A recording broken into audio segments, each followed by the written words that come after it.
close to the gangplank, start trading really effectively in the early stages with them. So I think we might see Febiman take the gangplank to mid, and then you get a counter pick up top instead for Huni. But they can obviously change it. It's the good thing about flex picks and why they're so strong in the meta. And if this Anivia gets locked in, by the way, everybody in Edward Gaming is a melee champion, with Thresh being the longest range on the list. So that Anivia could cause a ton of problems for the EDG roster. Yeah, for the same reasons that Gangplank is fairly good against Mordekaiser, you know, all the AoE zone control, so is Anivia. But they decide to go for the Azir instead. Okay. I think Kassadin is doing really well against a lot of these control mages. Yeah, he can hop right over. He can hop over it, he can sit early on and just try and kind of farm and sustain. He will get pushed into his tower. So we need to see if Febiman will just sit there and try and chip it away slowly but surely and get an advantage for Fnatic. But you don't normally roam that much on an Azir. And we get now as this matchup up top, which is very explosive. Also, it's so difficult when you give away Mordekaiser because it means you can't ignore these dragons.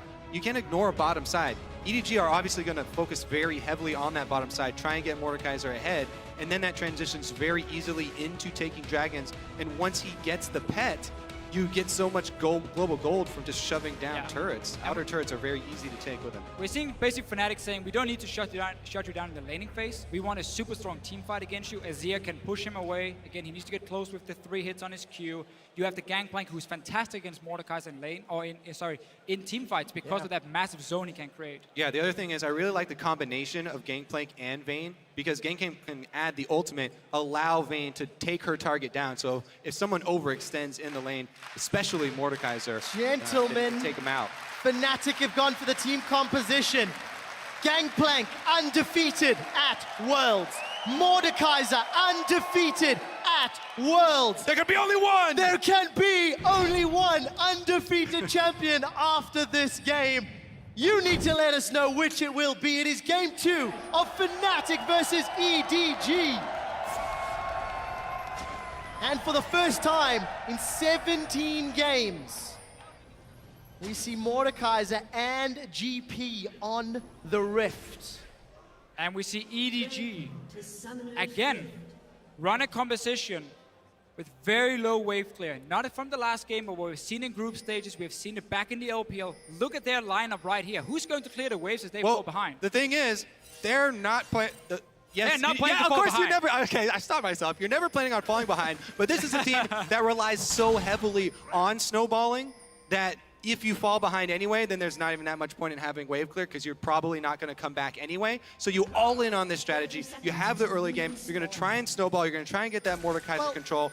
Fnatic, though, they're going to go in and get those deep wards down for the lane swap. EDG got that lead in game 1. And if it wasn't for 3 Baron power plays that netted Fnatic plus 15,000 gold, they may not have come back into that game.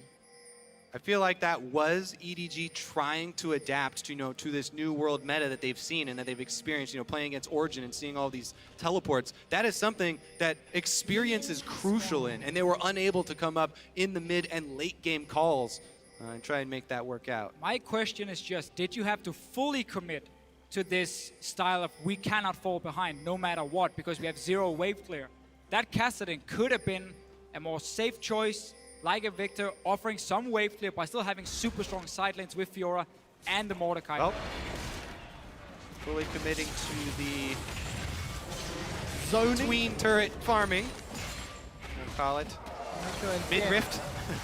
Mid-rift. Gonna get themselves the wave. Cora's gonna be holding hands with Clear Love.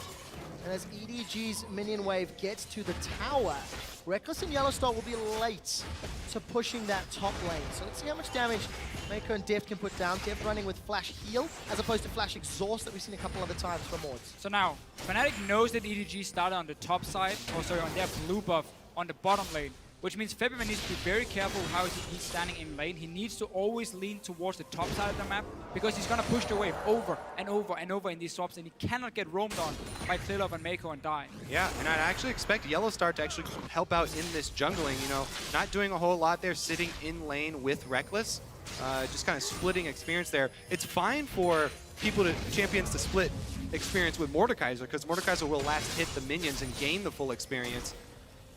But Vayne definitely wants to have the solo lane to be able to try and keep up with him. Obviously, EDG investing into the fast push, the one we've seen a lot, the old European lane swap now become the meta. Western. The Western, fair enough. You'll get that one as well.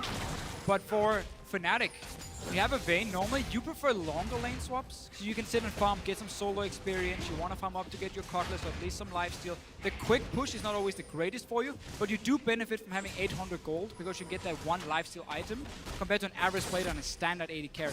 Mordekaiser though is probably going to build towards the Rile Eyes as his first item, not getting any gold, giving everything over to Koro. Another change. Yep, they give the freeze, they give the full tower gold to him.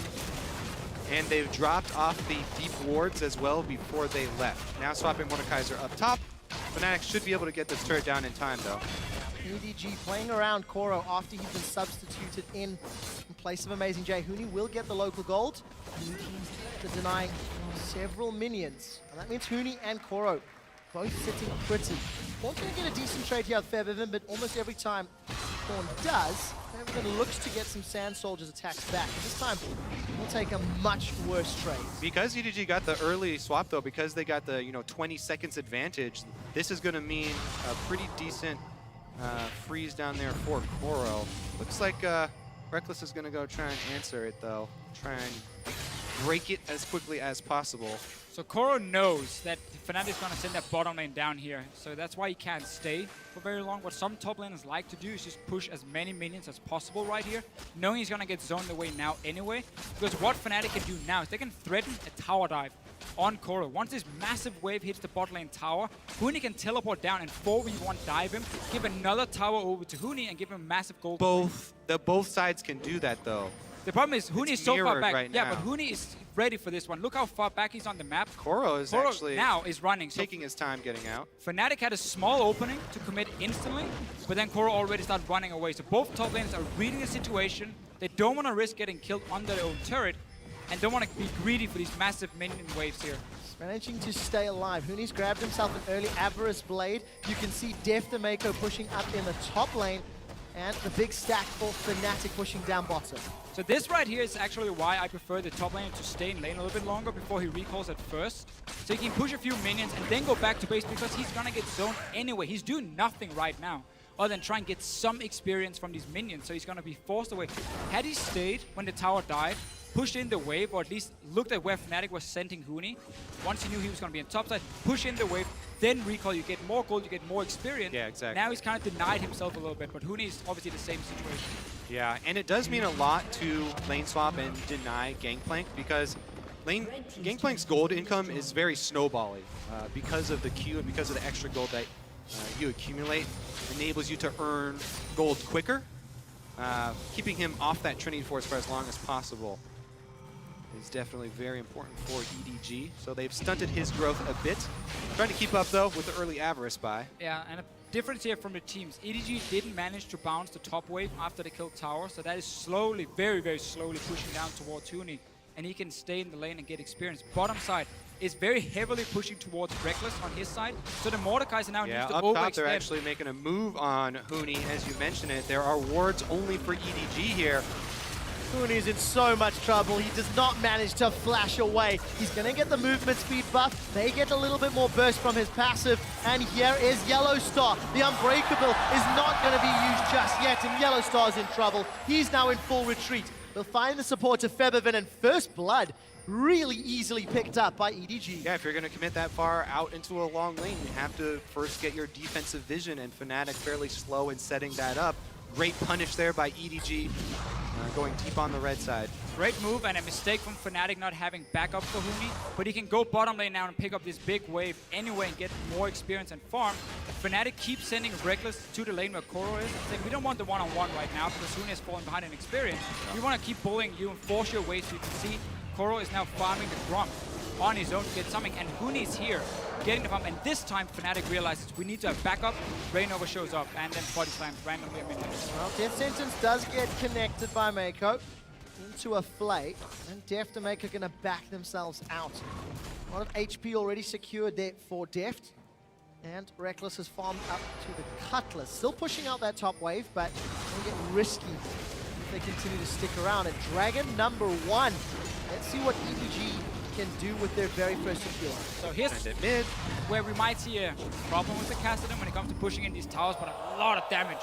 That on mid the turret is Vivek. going to die when Yeah. the Dragon Ghost comes over then. Here comes. If they force the Vivek back, I mean, he does have teleport, They but need to do it very, very quickly if they want to hold it, but I don't know if they can.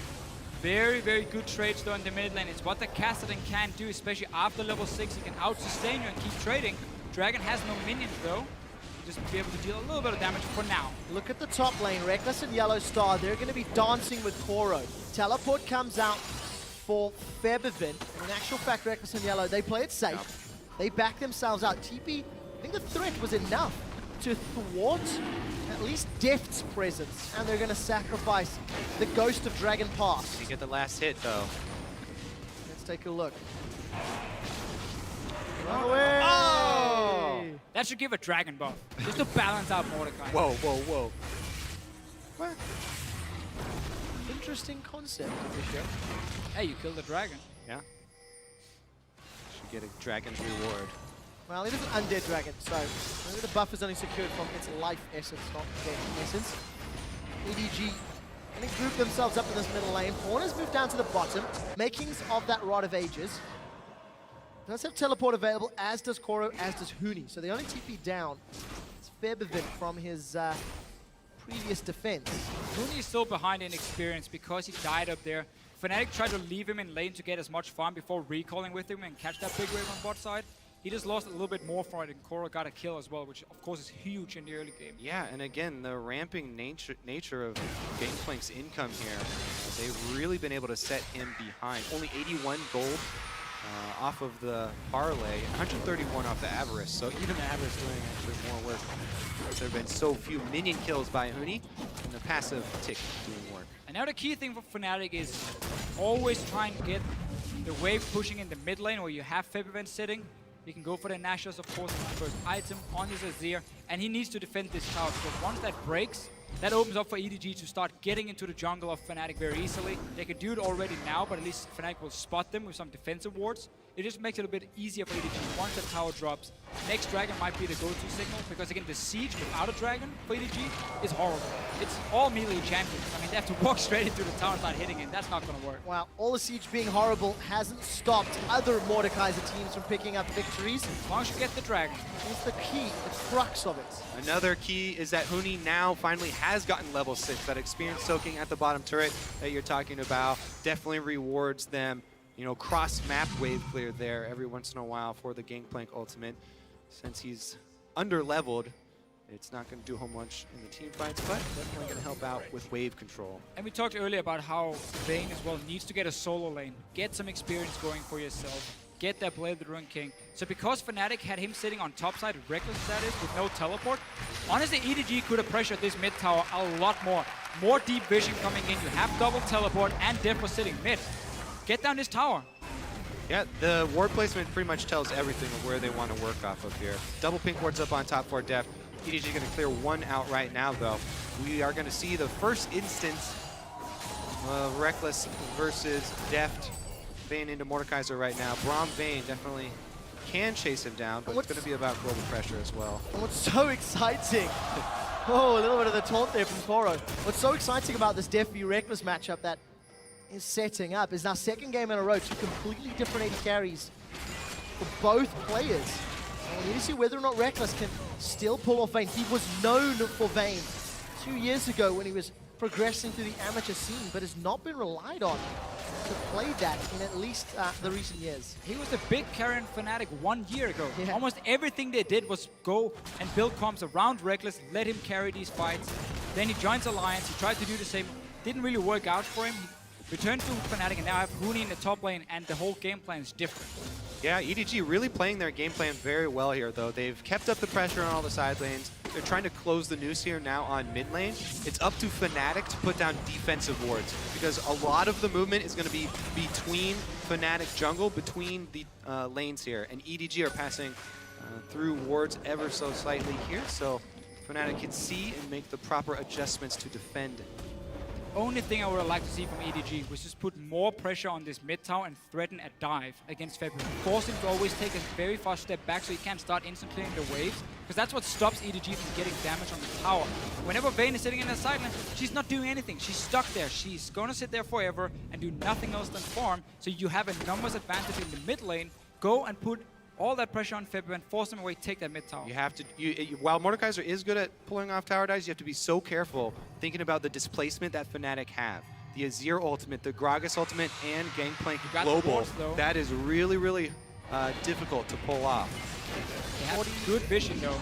And that vision may allow EDG the pressure. Ooh, that's a Fisher you've been talking about. Putting some threat on this tower with 30 seconds until the dragon spawns. And look at the difference here, how far back February has to stand before he can start clearing the wave, just by EDG sending 3 guys into the mid lane. He runs all the way back behind his tower, they get a little bit of damage, a little bit of poke onto him, and they keep the pressure going, because you can see everything with these deep wards. EDG is a team, once they get the map control, they can take over the entire map and then keep it, because they have so much deep vision. Wants to, and I'd even go further and say they have to, because remember how hard they've committed to this style. 7 seconds left on the dragon coming up. I think that they've done enough to secure this one.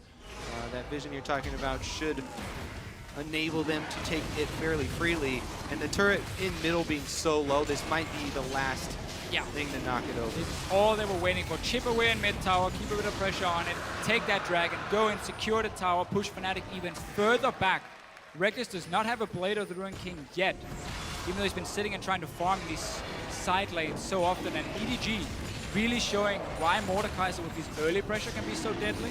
Once the tower goes down, Fnatic is here to try and defend it. There were 4 members. Well, Unbreakable will block those dragon auto attacks, and the dragon is getting chunked. Death Sentence finds Reckless, but there's no follow-up, and the dragon should drop shortly. Hold up there as Koro is challenging Huni to a duel. Flash away from Huni, flash forward for Koro. The cannon barrage comes down, and Huni does stay alive. They trade ultimates and flashes, but that's a big loss for Huni. So Koro not able to finish. Trade flashes though, and Huni can still stay back. But the way Deft uses the dragon here, I really disagree.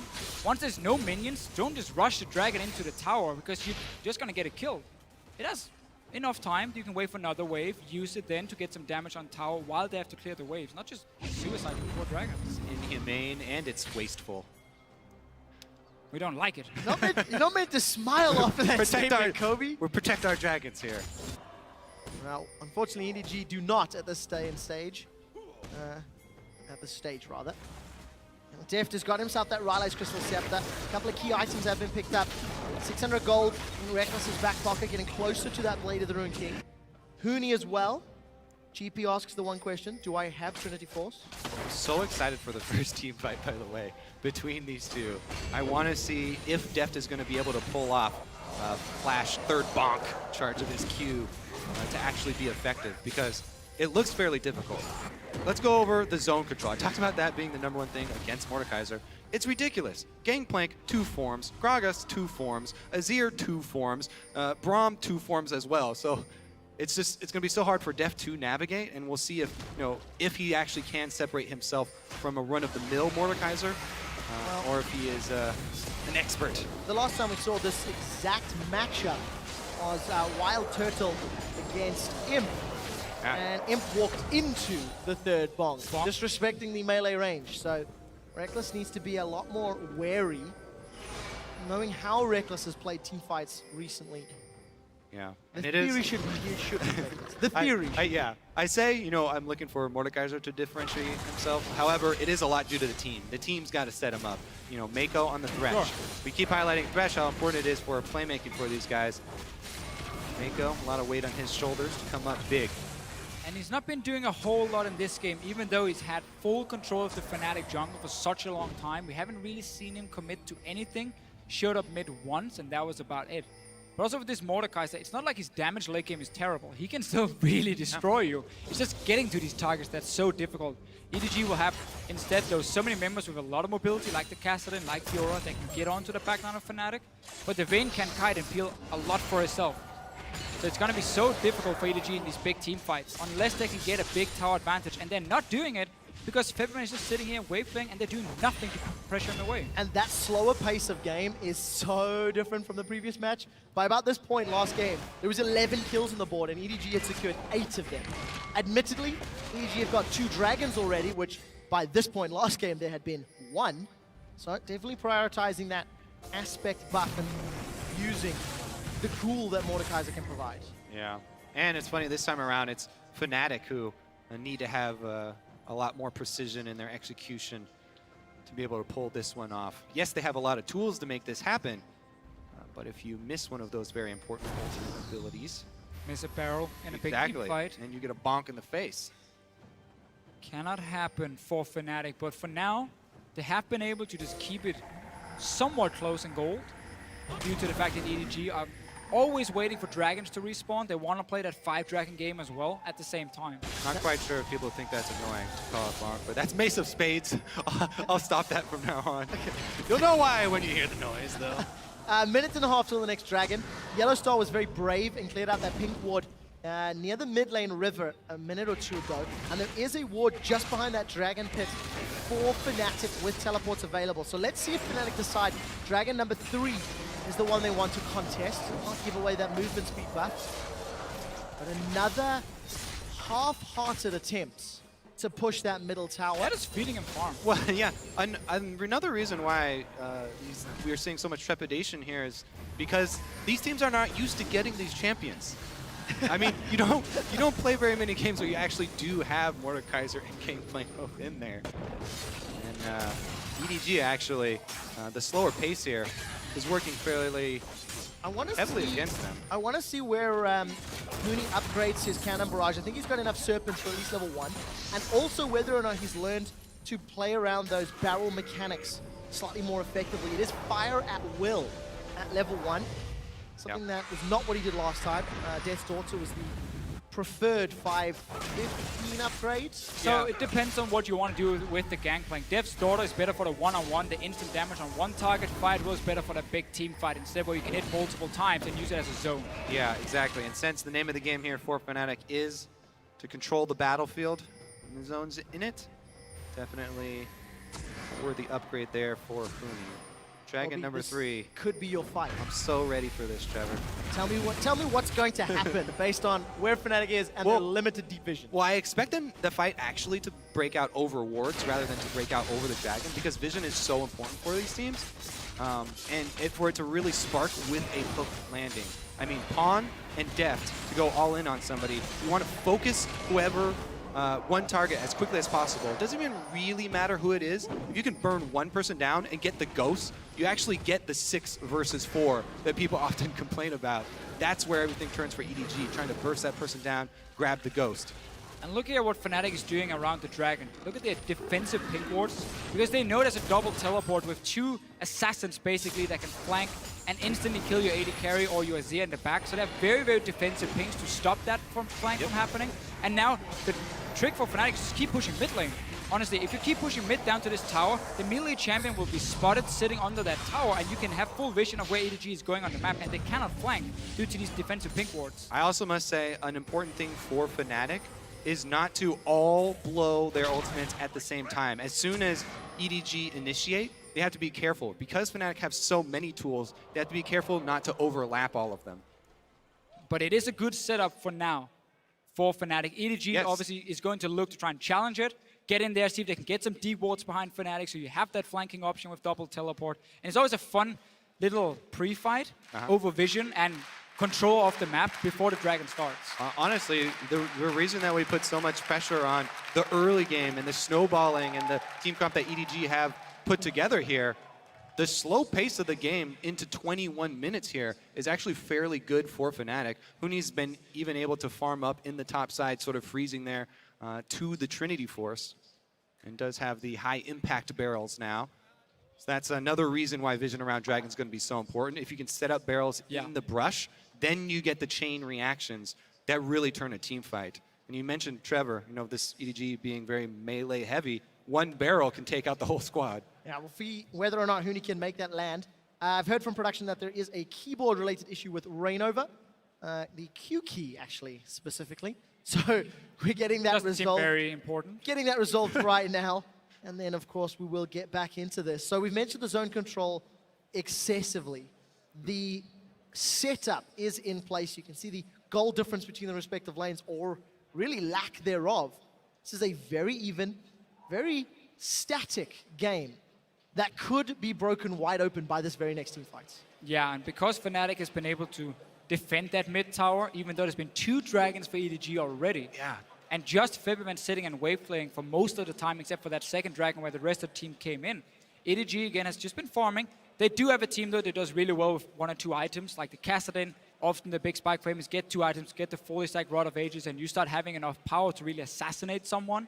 Mordekaiser as well, once that Rylai is coming in. So it's not all terrible for EDG getting these big items, but they cannot now afford to lose a fight, because then the game simply just runs away from them. Now, game running away, EDG have got great scaling in their Kassadin and Fiora, questionable in Mordekaiser because it's so dependent on finding that third Mace of Spades.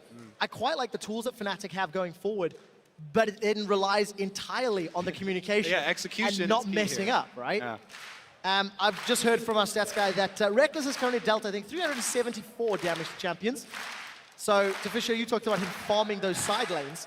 153 CS, Blade of the Rune King picked up, and sitting on 1,200 gold. So he's making his way towards his second item. But, at what point does he become powerful enough to actually deal with Deft, who's got the Hextech Revolver and Rylai's? Well, we hopefully should never see a Reckless alone versus Deft situation. Fnatic is going to do this as a team, but when it comes to his damage, I mean, we know the scaling of a Vayne. Blade of the Rune King is the first important one, where he can start handling himself. And if a big team fight happens now, he can do decent damage if he gets to sit an auto attack. Also, I have to say, the thing you need to keep track of is levels. Don't forget about the passive here from Mordekaiser. He's got 2 levels up on Reckless. Yes, the items are going to be fairly similar with the amount of gold he's been able to collect as he goes back to purchase next, but the extra levels there for Deft, definitely adding a lot of stats. And we can also see EDG later on in the game start using the fact you have Kassadin and Fiora, both of them with teleport. They are in the side lanes. You can even set them in the same lane and go 2v1 against Huni. Like, jump in, you have the mobility to do it. Because Febvman is the wave clear with the teleport. He's the guy sitting mid lane for Fnatic all the time. So he cannot respond to the side lane pressure of double TP. There's a lot of ways EDG can play that out, either split push the whole thing or jump up to each other. Just to explain to the guys in-house, the players did unpause the game to test whether or not Reignover could cast Q. For obvious reasons, the test did fail, I'm afraid. So the guys are busy triaging the problem.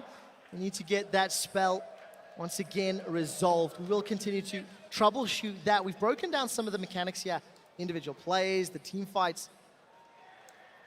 Where do these teams now sit in terms of communication, right? Because this dragon fight is impending. Fnatic actually backed away. Just before the pause came in, they set up, they siege middle, they peeled back. Fisher, you've touched on the defensive wards, and Fnatic are now on their line of defensive wards. They've had a good 10 minutes to set up how they want to execute this next team fight. So both teams should be very ready. It looks like, EDG have moved in. They have to clear out some Fnatic vision before they set themselves up, though. And that is the key thing for EDG and why they're moving back in. Febvman needs to keep pushing mid over and over and over. But you also have to be careful when it comes to recalling close to a dragon. If you do sit on 1,1600 gold, you really want to go back to base. You want to spend it all, but you can't because instant dragon is going to be started then, and that's what's going to cost it.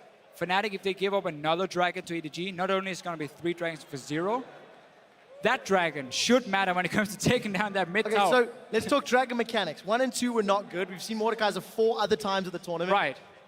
Martin, you are the dragon aficionado. Freak. No, you were real excited about it the last time. So I used to hate that dragon. But now I'm starting to loving it a little bit more, just a little bit. But I think the way Deft is playing with it is really wrong, because what he's doing all the time is he's going in, he sends it straight into the tower with no minions, and Fnatic just sits there and hits it and just kills it. And because it's 3 melee champions, or even 5 maybe, 4 of them, sorry, Thresh can hit from range, EDG can't follow. The dragon is not enough for them to go in and hit the tower. So they just send it in and kill it. They don't use the minion waves at all, and that's a big mistake. My question is, are they going to let him retake this test? Is it graded on a curve? Come on. They need some help. Looks like we're going to have to send it over to the analyst desk, though. That we are. Unfortunately, guys, we will head to the analyst desk. I will keep you entertained and informed while we resolve the problem. That we will. Thank you very much, Quick Shot. There is seemingly an issue with Reignover's Q on GRAGAS. Now, there is the proposed situation, which there's a known bug with GRAGAS where You can't use your Q until you die. Yeah. So right now, we have officials discussing what will happen, whether or not it is an issue with the keyboard or the game itself. In the meantime, gives us some time to discuss. Drastically different strategy here by EDG with abandoning the triple TP. They still have the Fiora on the top lane, but a Kassadin, a Mordekaiser, and a very interesting, and that was all initiated by Fnatic, leaving Mordekaiser and GP up in the picks and bans phase. And that's really brave, because one thing that we learned about EDG in the finals, actually, is that Pawn's Pirate is, like, really good. Like, his Gangplank is really feared in the LPL, and he was playing at mid lane a lot and was getting really good success rates with it, like farming up an absolute monster. And because Clearlove is more of a go into the enemy jungle, Pawn would, like, clear mid wave, go to Wolves, clear mid wave, go to Wraith. Here we're getting, like, 70 CS. An homage to the French crowd with the wave. Nice to see the audience taking it all with a grain of salt and keeping a good attitude. As we are in the pause. Continue your point, though. Yeah, so I was really surprised they went with Mordekaiser, and what surprised me even further is how slowly they've played this game. Like, they are slow playing, and all melee comp against Azir. This is very dangerous. Yeah, For sure. they have a lot of scaling, though, right? You have Mordekaiser, who does a lot of damage, but you have Kassadin, who will be a large backline threat to the Azir and the Vayne later on. And these are all squishies, right? Everybody that you go after on the side of Fnatic is going to be a prime target for Kassadin. They don't have a lot of wave clear here. You're kind of relying on the Mordekaiser. It might turn out to be a problem for them, but they can just stall out for 5 dragons. That's really the win condition here from EDG, is get skirmishes when you're hitting power spikes and get your dragons. And then at that point, Fnatic won't have a response. It's like the first thought that comes to mind is obviously you pick 4 melee champions into this composition that just loves situations when you run into them. You have Vayne, Azir, Gangplank.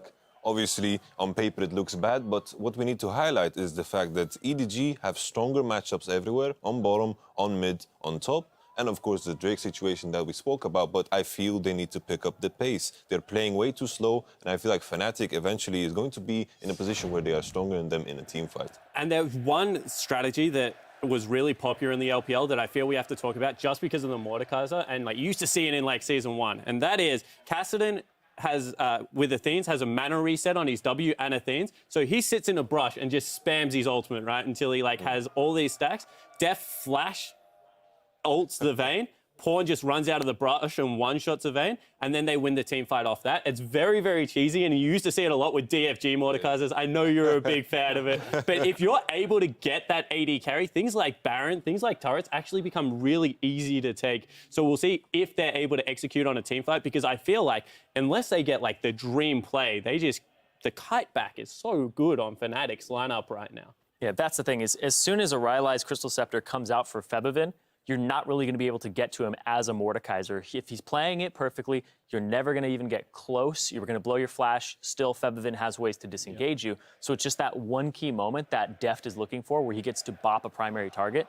And like I said before, nobody's really tanky here. Like, even if you hit the Gangplank, you might just one-shot him. You might one-shot the Azir or the Vayne. So all of these people are very easy to take down if the Mordekaiser closes the gap. That's just the question that we had to bring up, though. Can he do it? Yeah. Well, so the theme here seems to be time, right? It's about how much time does EDG have to close out this game, or rather to get to that 5-dragon mark without Fnatic getting to a point where they can wave clear efficiently, or even then turn the tides and siege themselves onto EDG. And I feel like there's actually a really cool strat that EDG can use here. It's now like 23 minutes into the game. Like, it's time for the Dragon versus Baron showdown. Just go get the next Dragon, march it through mid lane, like completely show your hand, right? Make it the most obvious Baron in the world. Tank Baron up with a Dragon and just make Fnatic come to you, because if they don't make a move within like the next 5 minutes, we will get to that point of the game. It's just like, with this play in mind, I feel it's like the composition that Fnatic has drafted. It's also like with the GP ult and the Azir going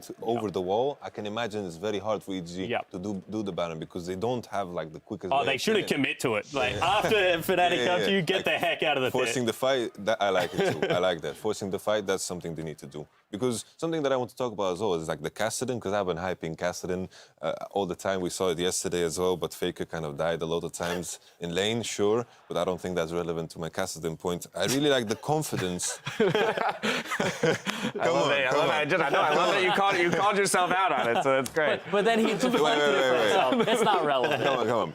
Kassadin, of course. I like the fact that Pawn is brave enough to blind pick it against a player like Fabiven, because Fabiven has been criticized for a small champion pool. In this tournament, it hasn't been noticed because how the bans are structured. Nobody's targeting the Victor bans, the Azir bans. But Kassadin is really good against all those champions, like against the Victor, against the Azir. And the buff on Kassadin was immense. So he can start doing exactly as you said, just charging up in the bush and just one-shotting people. And Pawn's 15-0 LPL. Yeah, the funny thing too is you can also do that in the fountain with Home Guard and TP, and then you have full mana for the We are fight. so cheesy. We are the cheesiest That's the thing is Pawn strikes me as a cheeser. Rank fives, here we yeah. come. We're gonna play Mordekaiser with a home guard TP Kassadin, one shot. I'll zillion you, like you'll be flying, man. Oh my God. I do want to talk though, because we had a rather lively discussion about how exactly Kassadin fits into this composition. Because EDG has locked themselves into a 5 melee comp, it is making it very hard for them to siege. Would it not have been beneficial for them to say, for example, pick up the Azir, which was the discussion we're having, in place of the Kassadin, if only to enable a little bit more siege? It would have allowed them to take turrets. It would have been a different direction to kind of take the composition, because otherwise this is more, we can have these spread out skirmishes instead of team fights, right? Like they have the split push going for them, right? Koro has priority in the top lane over Huni at the moment, and he's continuing to just get little chunks off of turrets, and it's hard to get some pressure there. But then if you start a skirmish on the other side of the map, you're in a good spot. So Azir would have been a completely different take, and there's more counter picks to it that you can run into it, because it would have been blind. Yeah, and as I was going to say in the pregame, there's kind of this arrogance about LPL teams, and that is the fact that if they're even or ahead, they feel they're a better team, and then they shrug off victories like defeats like it's nothing. It's really weird when you watch them play, and EDG would have been like, we have a one-shot comp. We're not going to diversify it. We're not going to do anything. They're very tunnel-minded on how they want to play the game, and you know, it's good because it makes these bloody games and they like run at each other a lot, but it also does have very significant weaknesses like LGD's stubbornness of not banning Mod. I would say that's once again, they would be like, we've played it in scrims, we're better than Mordekaiser, we're just going to leave it up. And they got completely crushed by it 2 games in a row. Like, EDG, to me, have kind of done a similar thing here, where they're just like confident in their own gameplay, and it's probably going to bite them if the game goes for another 10 minutes. Yeah, for sure. I want to like speak a bit more about the Azir in particular, because sure, it might not fit into EDG's idea. It's just the fact that it's just so hard for them to play their composition against Azir. Yep. We see them struggle, sieging in the mid simply because Azir can stand there and just relax, kill the mini wave, and also peel for the Vayne. I just want to throw out an update. We're still troubleshooting the issue on stage. No ETA as of yet, but we'll keep you informed as it comes. Again, gentlemen, so to your point about, you know, basically it would have created 2 different style of compositions.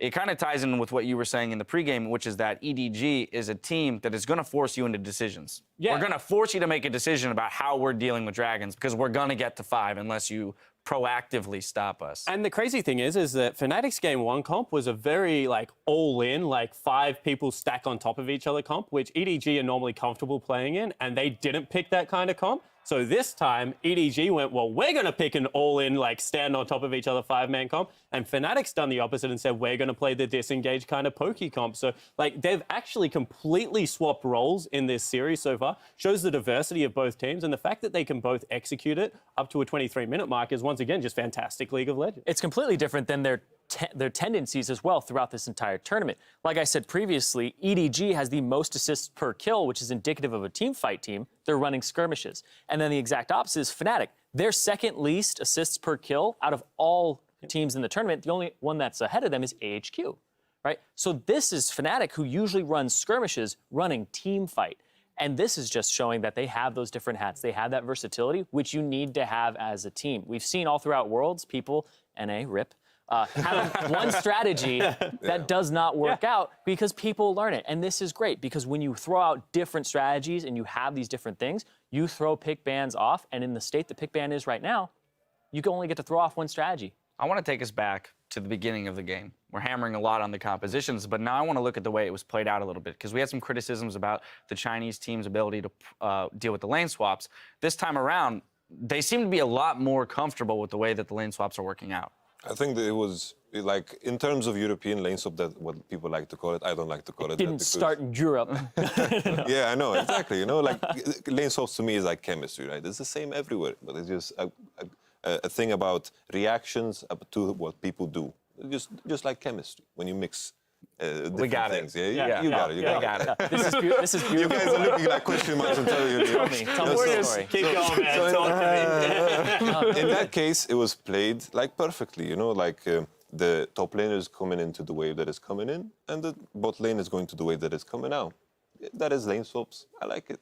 I think actually Fnatic was a team that made the first error in the lane swap because what happened is Koro burnt Huni's ultimate and summoner spell, and then they felt like they couldn't control Dragon, so they actually sent their bottom lane back top lane, and they kind of started the situation we're in. Whereas if they had have sent the Vayne down, it was only a 1 level difference at that point for some reason. Normally you're 4.5 to 6, and that's when you get the Dragon as Mordekaiser. Reckless had reached level 5. I honestly felt they could nearly have contested Dragon 1. And if they had have got the first Dragon by a stroke of luck with the GP ultimate and then the Vayne being able to kite out very well, this game would have been like, EDG would have nearly had to roll over from that point. You drop a Dragon with this composition, you are in very big trouble. I feel like in that particular scenario, like Mordekaiser kind of causes this very strange scenario. Like in this case, like in lane swap, usually you send your bottom lane top lane because that is the way that is coming out, as I just explained. But with the Mordekaiser in the mix, it kind of changes your priorities in a way. Yeah, I think you have to give up those creeps, as you said, for the gangplank to just make sure your bottom lane goes down bottom to just contest that dragon, because I completely agree with you. I also feel Gangplank ult is just so important in this matchup. Hugely impactful spell. Gangplank just as a champion, right? He's farming, he's getting extra gold. Also that, farming, hugely impactful champion. And while he's farming, he's getting assists across the map. But we haven't seen a lot of fighting in this game just yet. It's all of that just stalling out. And like we said before, it's time. And also another thing, like, because I'm a jungler and I was watching Reignover during the lane swap, he's taking some CS there. Like, he's 18 CS after. I'm sitting there, I'm like, those aren't jungle creeps. Right. We were looking at the difference between Reckless and Deft was pretty large for being, you know, it was 20 to 25 minutes into the game. Wise is huge. Yeah. I do want to look at the junglers, though, because it was another thing that we brought up. We brought up earlier in the day and before this game, the Reignover and Clearlove matchup. Game 1, Clearlove got the better of him 100%, was running him around.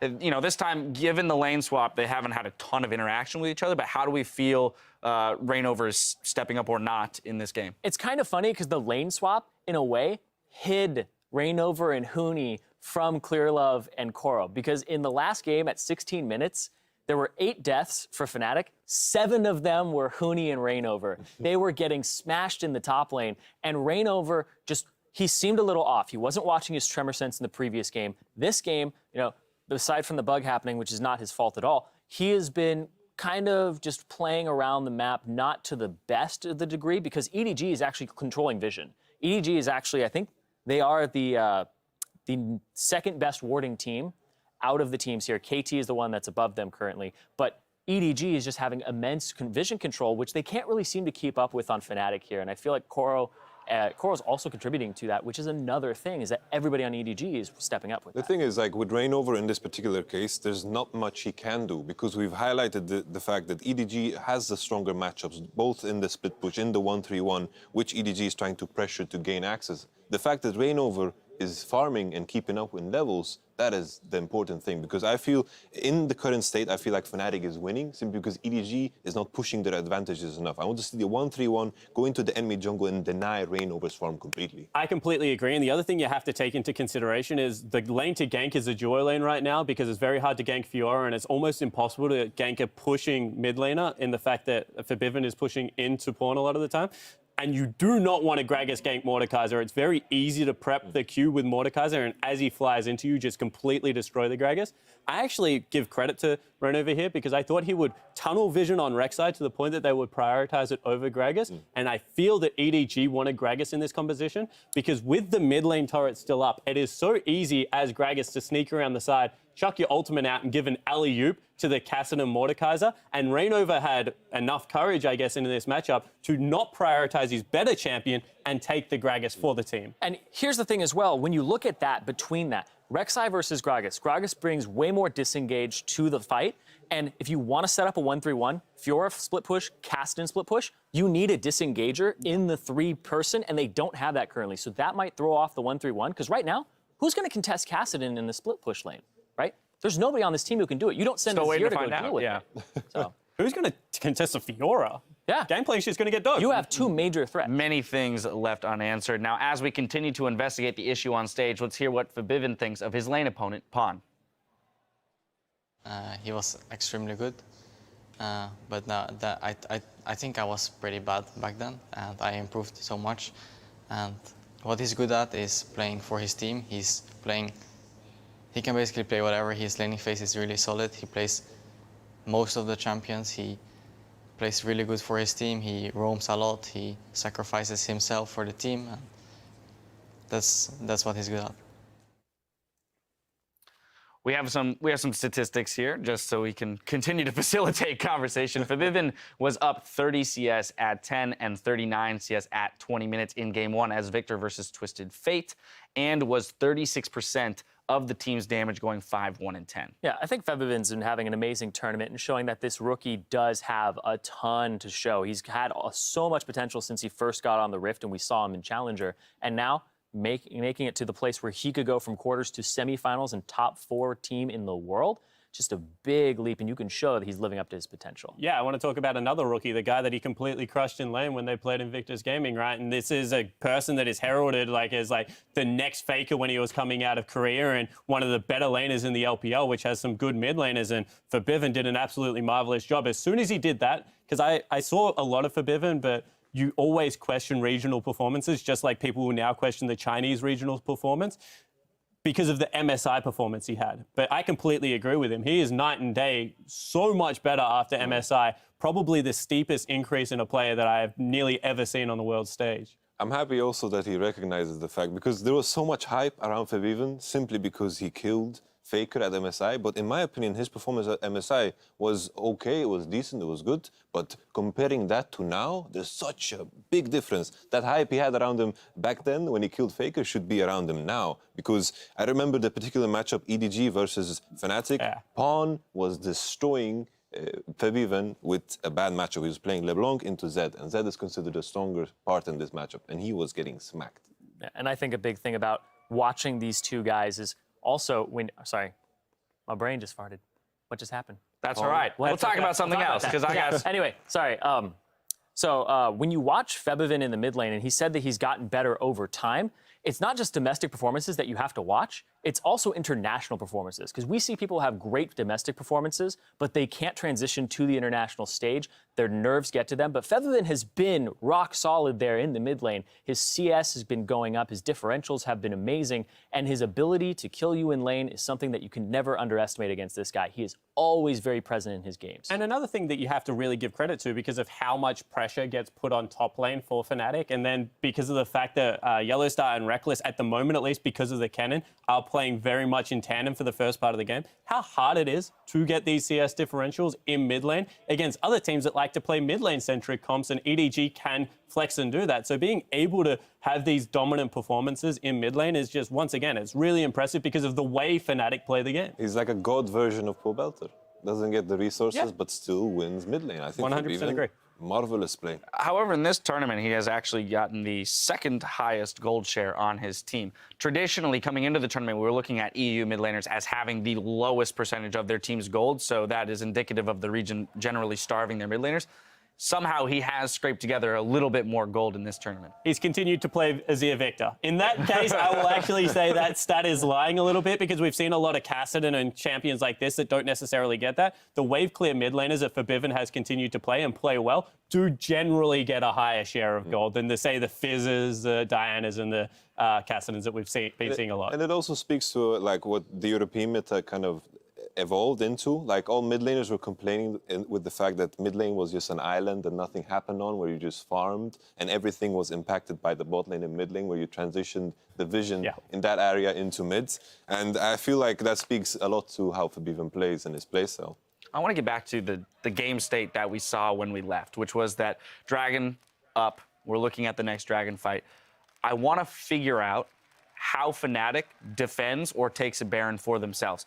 Because to me, it seems, with a Gangplank and Azir, you want to be the team that gets there first in this scenario and be entirely set up. But while Fiora is pushing a Gangplank into a second-tier turret. It seems nearly impossible for them to actually properly set up for the team fight that they will win at Dragon. Yeah, currently, the lines that they have for wards are actually in their own jungle going across blue and red in a diagonal. They have a ton of pink wards on Fnatic's own side. So what they need to do is push their ward lines forward, get there first, of course. You might have to sack a dragon for it, because you see EDG really want to go for dragons here. That's the thing, is you could trade dragon for Baron. You have Azir, you have Vayne, you have Gangplank, you have so much damage that you can deal to this. You're going to take it rather quickly. You would have to get proper vision of the area, though. That's just the big thing, is the EDG will not let you do that so easily. So the thing that EDG did really well, if you go back and watch this game, is they actually transitioned their wards to the top red side of the jungle very well. They had red buff warded in one and the ward going up to the turret as well. And what that meant is that Huni was really hesitant to go slow push the wave, and he actually got beaten there. And they actually lost this dragon fight, in my opinion, the way it is going to play out a minute and a half ago, because they didn't get Scuttle Crab. Like, Scuttle Crab is so important for Mordekaiser teams. As soon as you secure Scuttle Crab with Mordekaiser, he hides around the corner, he takes one step onto the crab, flashes, and he's got this big movement speed bonus with his shield. So if they had have been able to get there early, this is a fight they should have been able to contest because they have the first upgrade from Gangplank, but it just didn't work out that way because they weren't there quick enough. I feel like Fnatic is actually in a dominating position. I feel like EDG are playing slow enough. Yep. Kassadin was freezing the bot lane for some time, and I feel like Fnatic can just wait for the 4th dragon and do the fight right there. All right, well, while we work out the issues on stage, we're going to take the opportunity to check out a few of your answers to our question of the day. To remind everyone, earlier we asked which player or lane will have the biggest impact today and why. Jack Adams says Yellow Star is going to have the most impact. His calls and plays are unstoppable. Can't milk those. His Alistair were really good game one. Well, yeah, I mean, we talked Really about how to good. deal with the triple and the triple TPs, and it was the decisive calls to make those aggressive team fights that put you in a in a global comp in a tough decision. It's like how we describe Yellowstar back in Europe is that the good supports like Mithy, Vander, and Casting, they take 98% of the chances they get, but Yellowstar is a person that creates his own opportunities. He kind of finds the engages that nobody kind of sees, and in this particular game, the first of the set, we saw that Yellowstar was kind of a genius in that way. And next up, Even Horn says the bot lane for both teams, neither Reckless nor Deft, will give the other any room to play. Hashtag friendship goals. No room to play. Is that friendship goals or? No, I mean, you're actually making each other better players if you're actually just keeping each other honest. So that was one of the things too. When I saw the Jace AD carry come out, I was like, Reckless is sitting there in this game going, he never said that in the Skype group. It just feels betrayed. Where are the secret strats? This is one thing that I'm really interested in, just because of like the diversity between the AD carries. Like, you look at Reckless and he plays very utility focused, which is why I'm super happy that he's on Vayne, because I don't think that's how he has to play. I think that he can play other styles. He just likes to play that way for his team because of Huni. Whereas you see Def's like even damage in game one. Like, this guy is just like, he will eke every single piece of damage out of his champion. And it's just completely different. Like, one wants to be that big damage threat in team fights, and one just wants his team to win. Like, they're both going for the same goals, but they do it in very different favors. And that's why I actually give a lot of respect to both AD carries. I think that they're almost getting to the point where you don't necessarily compare them as like EU Deft versus Deft anymore, because they have diversified a lot. Yeah, for sure. Now, I want to talk then, since we're on the topic of AD carries, and we have Mordekaiser versus Vayne here. A lot of people don't have too much information on if this was a 2v2 matchup, how specifically those AD carries interact. So when you have a Mordekaiser on one side, is Vayne the proper pick, or they chose the lane swap, so I'm assuming isn't the best 2v2 anyway? I think the first thought that comes to mind is Vayne has issues in the early game against things that push hard. And I think Vayne in this particular matchup would just sit under her tower, and Mordekaiser would have priority on almost any objective in the area. So in that regard, I feel it is kind of a dangerous pick. But then again, in the mid game into late game, she is very mobile, doesn't need to itemize the crit. She just itemizes the attack speed and movement speed, and I think in that regard, it kind of works out. Yeah, I completely agree with that. I also think it's very support-centric, right? If you're able to get something that can trim the wave, you don't necessarily have to play a lane swap situation.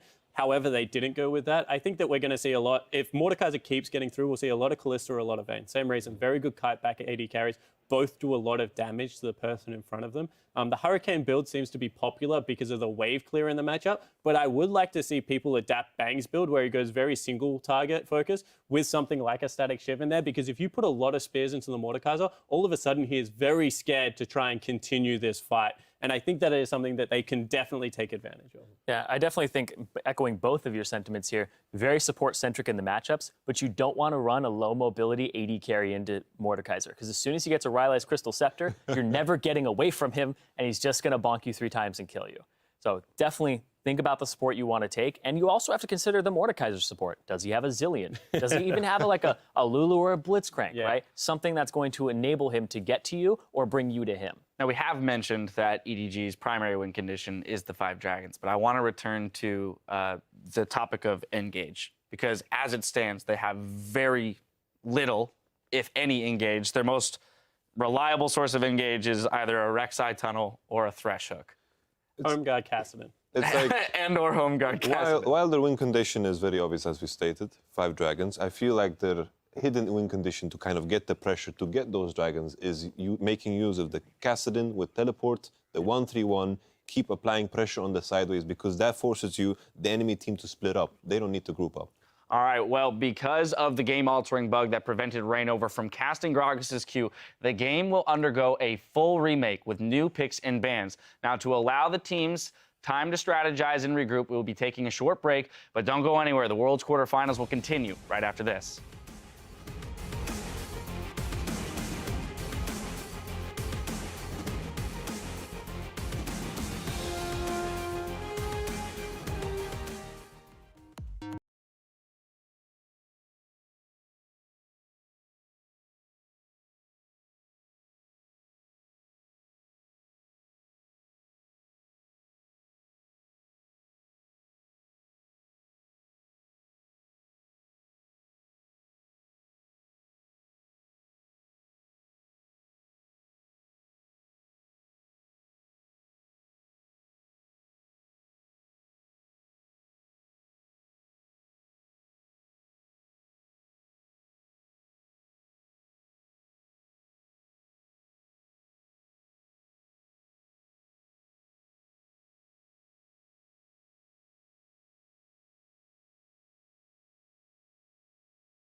Welcome back to the 2015 World's Quarterfinals, where Fnatic currently leads the series 1-0. Because of a game-altering bug, the teams have accepted a full remake with new picks and bans. And while the teams load up on the stage, let's look at the draft from the last game and see how things could change in just a few moments. We did a great job talking about everything that could have happened with those team comps. There's going to be new ones coming through, gentlemen. So here we go. With all of this information in mind, the teams obviously stay on the same sides. What do we expect to see change?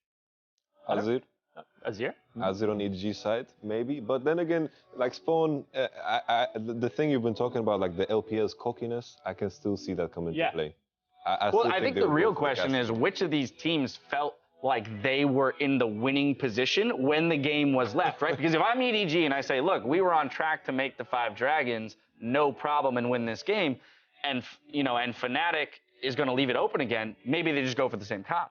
I'd be a little scared if I was Fnatic saying if we do exactly the same thing, they might do something else besides the Kassadin and kind of round out the wave clear of the composition. But they were shoving up waves, and it showed that when they first picked the Mordekaiser and you first pick Gangplank, they're just going to play Fiora into it, and they're going to have an okay time. So if I'm Fnatic, I might throw things off there and ban those 2 champions again. That is a matchup that if I'm Fnatic, I look at and I'm like, how did we actually plan to deal with this late game? Because we kind of need Gangplank in the comp to help the kite back, and Fiora is never going to join.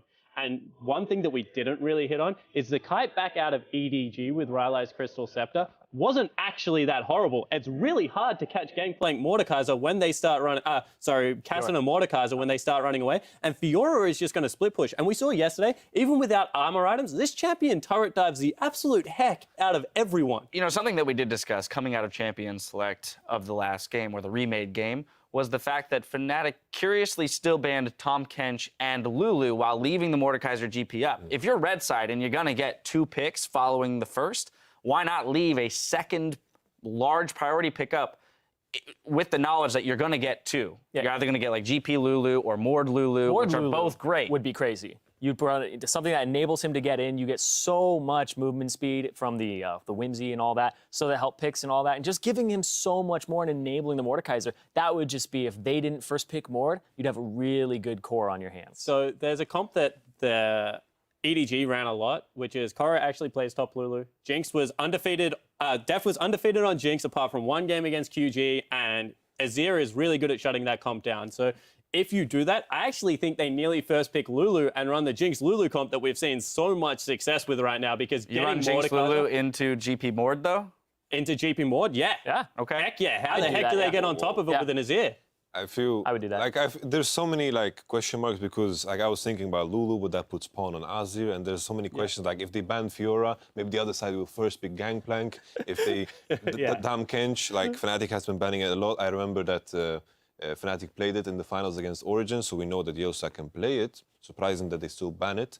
But there are so many question marks that get raised if you change up the bans. Yeah, like 100%. Like first thought that came to mind, do you ban Fiora? But no, they will just first pick GP. It's so difficult. I think in my head that Tahm Kench would be the most reasonable one to leave up, and you take, because you're happy to eat up your vein as soon as Mord goes on him. Keep whatever carry is the Mord is looking to go for safe. That to me seems the most reasonable. A quick note, just for everybody at home, GRAGAS will remain enabled. There was a discussion about whether or not he should be disabled. Will remain enabled. So I expect that he'll remain in the, regardless of the bug, he'll remain in that kind of power trinity of junglers. Special circumstance to create what happened and make sure that the players are informed and it doesn't happen again. Yeah, Avoid extraordinarily rare. Like if it was disabled, it would create a hilarious situation, because we're back in the old meta where Gragas and Rek'Sai is like on both sides, top tier, of course. Because Elise has always been. But then if Gragas would be out of it, then Rek'Sai would be permabanned, and we would see all these fun junglers, Rengar, Lee Sin, yay! Evelyn, Olaf. Well, we have, that is something I actually want to come back to, because we talked about the possibility of pinching junglers with Reignover. Because there are so many champions that are being, or seem to be priority bans as of right now, he is getting a lot of leeway in the junglers he's allowed to play. But EDG on blue side, we always talk about blue side having more leniency with their bans. Is this not another approach they can take? I actually think this was like a really cool game for Reignover as an individual player, because he got to show that his Gragas isn't like horrible, and now all of a sudden that strategy becomes harder to execute on, because like in a 1v1 jungle matchup, right, Clearlove is very, very well known for being able to take the Rek'Sai Gragas matchup on both ends of it and out-teamfight the other jungler. That is like what he made a name for. So, and we saw it at MSI a lot. He was a very good team fighting jungler, but he also has a Lee Sin. Do you disagree? I love how you said he showed this Gragas wasn't horrible. He got to do nothing that game. 0-0-0. Yeah. He didn't show that it was good. Just Right, because if he was horrible. good, he'd be would've 10-0, fed. Irene. Then again, Come on. it's like Fnatic's But he controlled Vision well and he didn't get invaded. Like, that's really all It's you like- need to do at the start of the game. It's like surviving is doing something good for Fnatic side. If they survive with this team composition, they're doing good. Yeah. They should be applauded for that. You know? I want to say, yeah, that is a team comp thing. I'm not making the generalization that is how every Gragas game should be played, but in what should be an accelerated game for EDG, Gragas being able to keep up wards, keep the lane safe, and not give up the mid lane turret is 100% doing Gragas' job in that game. Yeah, I think so much of this game is going to be dictated in that first 10 seconds of pick ban where we see the bans. Yeah. Which is that, is Fnatic going to roll the dice again and say, you can have your pick of the GP Mord, and that'll shape the entirety of the pick ban phase. Let's pretend that those are both banned out this time as opposed to left open, and we see what is considered more of a traditional pick ban as of yet in the meta for this tournament. Then where do the teams go? It depends on what isn't banned out of Lulu, Kalista, Tahm Kench. Because if Lulu's left up, you snatch that up for EDG and you run it with a centric comp around Deft. 100% I think that's what you do. If Kalista's up, you can probably take that rather early as well. See how you fare with it. I know that there are different things that Deft likes to play, but giving him a self-sufficient AD carry like that could be a way to go. And then Tahm Kench just is Tahm Kench, man. Like, that guy, as soon as he's unbenched, I want to see him. Deficio says he's the most OP champion in the game. I honestly think he is as well. I agree with Deficio. I think you have a great point. Yeah. Like with that in mind, with what you just said, I really doubt that Fnatic is going to change the red side strategy. I think this trade is very beneficial for them simply because they're so afraid of the Tahm Kench, the Kalista, as you said. I also think that this matchup, because we've seen two very different games, is coming down a lot to coaching and how much Aaron and Daylor have prepared, because Aaron is like, once again, the MSI strategy game 5, but Daylor is also a fantastic coach, and his pick ban phase so far has been like incredibly sound. So I want to know if they change it up. I also want to know whether Pawn is willing to pick Viger into these control majors, because if he is and they are able to run the Viger Jinx, like, I know that it was exposed, but I think that is once again another curveball that you can throw at this team. How do you deal with Siege? You've like done with the poke, and now we've run this all melee. Now we'll go to Siege and just continue to throw game plans out there. I definitely agree. I think that Tahm Kench right up here, and then Veigar's like right under him, just barely under him in terms of best champions in the game at the moment. But yeah, one of the reasons we are having so much time here on the desk before the game is because we're giving the coaches that prep time, and they're definitely using it right now because we haven't gone into game, right? It's not just because we want to talk. We promise. They are strategizing right now, thinking about it, because it is a huge conundrum here. You're sitting here thinking, do we leave it the same? What if they switch it up on us? And both teams are doing that, right? You're not having an agreement of what's happening over again, because if you think, because nobody got a big feel for if the other person was really confident in their comp or if they're going to change it up. So it's a huge mind game going on. It was a really tentative game in general. I want to return to something that we brought up at the beginning of the day, which was that Fnatic is a relatively top lane focused team. We usually see a lot of resources pumped into Huni and his lane EDG, generally favoring more of the bottom side of the map. But if we recall game 1, the numerous dives over onto Huni and the inability, and we see him on the screen now, for Reignover to get up there and help him until about 17 minutes into the game when they made the realization that they could. That matchup specifically here when he was playing GP as well against the Fiora, getting pushed in consistently, all of a sudden this top lane matchup seems more tilted in EDG's favor. Well, one thing I want to point out, and we spoke about it a lot, in our opinion, Fiora is like S-tier top lane right now. Yeah. And kind of like Elise, if you bring any other jungler to Fiora's lane and you get the 2v2, that is a one skirmish just because of Fiora's skirmishing potential. She gets to choose, unlike a lot of champions, every 3 seconds whether she wants to go in or out. Like, I just cannot stress how important that is to decision-making process. And to Reignover's credit, he was there every single time they wanted to start the gank in game 1. He was just like that half a second, kind of like yesterday, that half a second too late. And the Fiora just wins out in the 1v1 matchup. 4 minutes to champion select. Just want to throw that in there. That's the ETA as of right now. Back into the matter. It's also like the fact that I feel like Clearlove and Koro are actually working together. Like with Amazing J, there was very low amount of teamwork. Clearlove, it felt almost in the way like, oh shit, I cannot gank top. I just gank bottom, level 2 gank, do some crazy stuff. It feels like in the early game they had a plan. There was cohesion and they worked together. Yeah, and just looking at the statistics that they had, everybody on EDG's team had 77% or higher in kill participation, except for Amazing J, who had 50%. So they were basically leaving Amazing J out to dry. And if you look at it on the flip side, everybody on the side of Fnatic has less than 70%, so they're very skirmish focused, but we're seeing more team fight out of them. Yeah, one thing I do want to point out is that Amazing J is a split pusher and Korra is the captain. So when you have the shot caller and captain in jungle and top lane, and like it's such an important map, you can nearly guarantee that he's going to be like, you need to help me against Huni because Huni's still a class act and like one bad performance isn't going to keep the guy down. And you even saw that one bad 10 minutes of the game didn't keep him down for the next 20 minutes of the game even. But yeah, once again, that's just credit to being able to swap things up on the fly, going from a split pushing top laner to a top laner that needs help and being able to pivot on that. Yeah, and one complaint that EDG was having was that they were not communicating during the group stages. And when they threw Koro back in, their comms cleaned up. Their captain was back. He was facilitating the conversation. And as a jungler myself, that's what you need. You need information, even if it's just he used his Q, he used his E, he used his dash. What is my window of timing? Where are the wards? Communicate with me. And when somebody's giving me a ton of communication and information, I'm going to go to that lane because I know the opportunities that are being presented there. And I feel like that's what's going on between Koro and Clearlove. Yeah, we had some questions about, you know, how Koro would mix back into the team after being away for some time. But also, too, statistically, interestingly enough, in the group stages, Fiora wasn't banned a single time against EDG and yet wasn't picked a single time against Amazing J. So that's just another thing that Koro has brought to the team here in the bracket stages, is just the ability to pick Fiora and play it pretty well. Well, it's actually funny because you have Darius to blame for that, because rumor has it that EDG was scrimming TSM and Amazing J picked Fiora and Darius picked Darius and like trash can the guy, like to the point that he will never pick Fiora in a competitive game. And Amazing J actually credited him in one of his interviews when he picked the Darius into the Fiora matchup, because he was like, I used to think it was a losing matchup, and then Darius made me a believer with how badly that lane turned against me. So that's probably why he wasn't prioritizing it, because he didn't want it to happen again.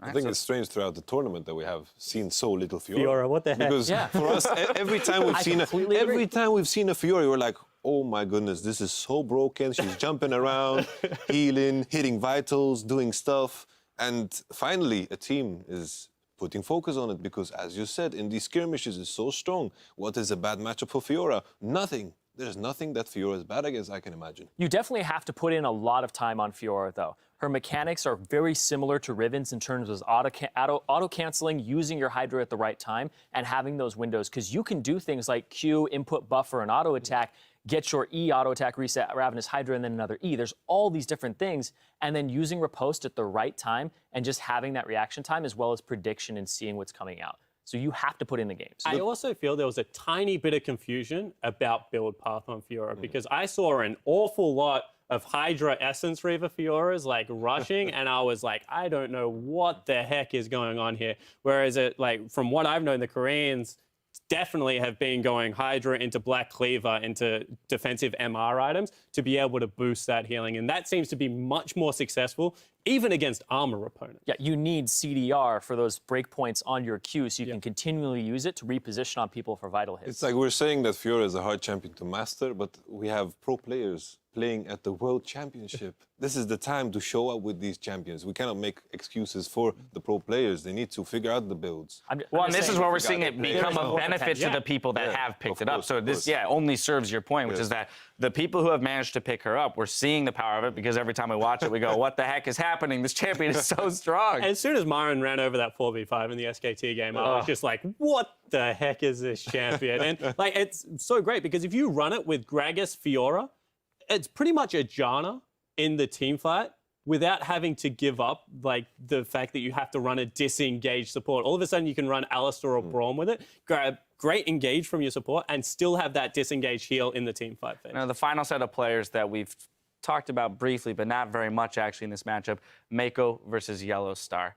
We've talked about the calls of Yellow Star, the fact that he creates advantages for his team and opportunities for his team beyond just taking the ones that are presented to him. I want to look at Mako on the other side of things, playing Thresh again this last game. A player that I feel gets overlooked pretty often on that team, but creates a lot for them. He's my MVP on the team. It's funny because when I look at like Niels and he's a rookie, then I look at Forbiven and he's a rookie, and I hear a lot of this term thrown out. Mako was a rookie. He wasn't even the starting support for their team. He was brought in by Deft's request because Deft loved playing with him. He was actually a substitute. And this guy just does so much around the map. Like his Thresh plays in game 1, he was saving people left, right, and center, the turret dive, the top lane play. He's just, honestly, he's a playmaker, and he's got like a calm, quiet demeanor, which people overlook and that we value very highly. In Very modest. Yeah, if you were going to make a rookie team out of the World Championship, you'd throw Niels and Mako in the bottom lane for me, like 100%. I also think that Mako being the playmaker is a big thing for this team because he's a large part of how they start fights and how they disengage them. And like you look at Yellowstar, he's a great skirmishing player, right? He can start fights, but Mako is very versatile in the disengage portion of it as well. Mako has a really good sense of what fight they can take and which ones they can't take. And I really love that about him. And people are like, oh, he's at the right place at the right time. No. He sees this coming and he realizes that his players need help. And I feel that's a great instinct to have as a support. I feel like whenever we're talking about good supports, we're talking about how I got to interrupt because we've been talking for far too long. It's time to send it over to the casters to get us back onto the Rift. Thank you very much, Dash, and the rest of the analyst desk. As we do get into picks and bans, I do want to take a moment to clarify the situation and where we find ourselves. The issue that appeared in-game prevented Rainover from casting the GRAGAS Q spell, and the refereeing team, they did investigate and exhaust every single option to resolve the issue in-game, including allowing GRAGAS to die and attempt to resolve the matter. After the issue remained, Fnatic was then offered the opportunity to remake, which they accepted. That is, as per the rules, the remake will now include new picks and bans because team strategies were revealed, including playstyle. GRAGAS will remain enabled because of the popularity of the champion on the current patch, but we will state right now, if the bug does reappear, the champion will be disabled for the remainder of the tournament. So that is something just to keep in mind. It's a very rare bug. It is, and we can only apologize to the teams, to everybody watching. The remake will be starting shortly with picks and bans. So let's shake this off and talk about Mordekaiser and, in my opinion, GP. Do we think teams are going to allow both of these champions to once again go through picks and bans? Well, I mean, we saw from Fnatic, their bans were Lulu, Kalista, Tahm, Kench. If they want to do that again, I want to see Tahm, Kench, and Kalista being banned first and have that Lulu as the potential bait against EDG. But I also think for EDG, they saw the Gangplank, they saw the kite composition being built by Fnatic, so they knew, or now they know, Fnatic has an answer to the Mordekaiser. Yeah, and I think that if they did leave the Lulu up, then EDG would have changed their first pick and actually would have first picked the GP instead and not taken the Mordekaiser. You know, Mordekaiser into GP and Lulu is kind of ridiculous. So, Fnatic... But there she finds herself on the ban list already. Yeah, Kennen as well for EDG. They banned Elise and then they banned Sivir last time around. Obviously, that is what left Mordekaiser and GP open. And for now, it is exactly the same.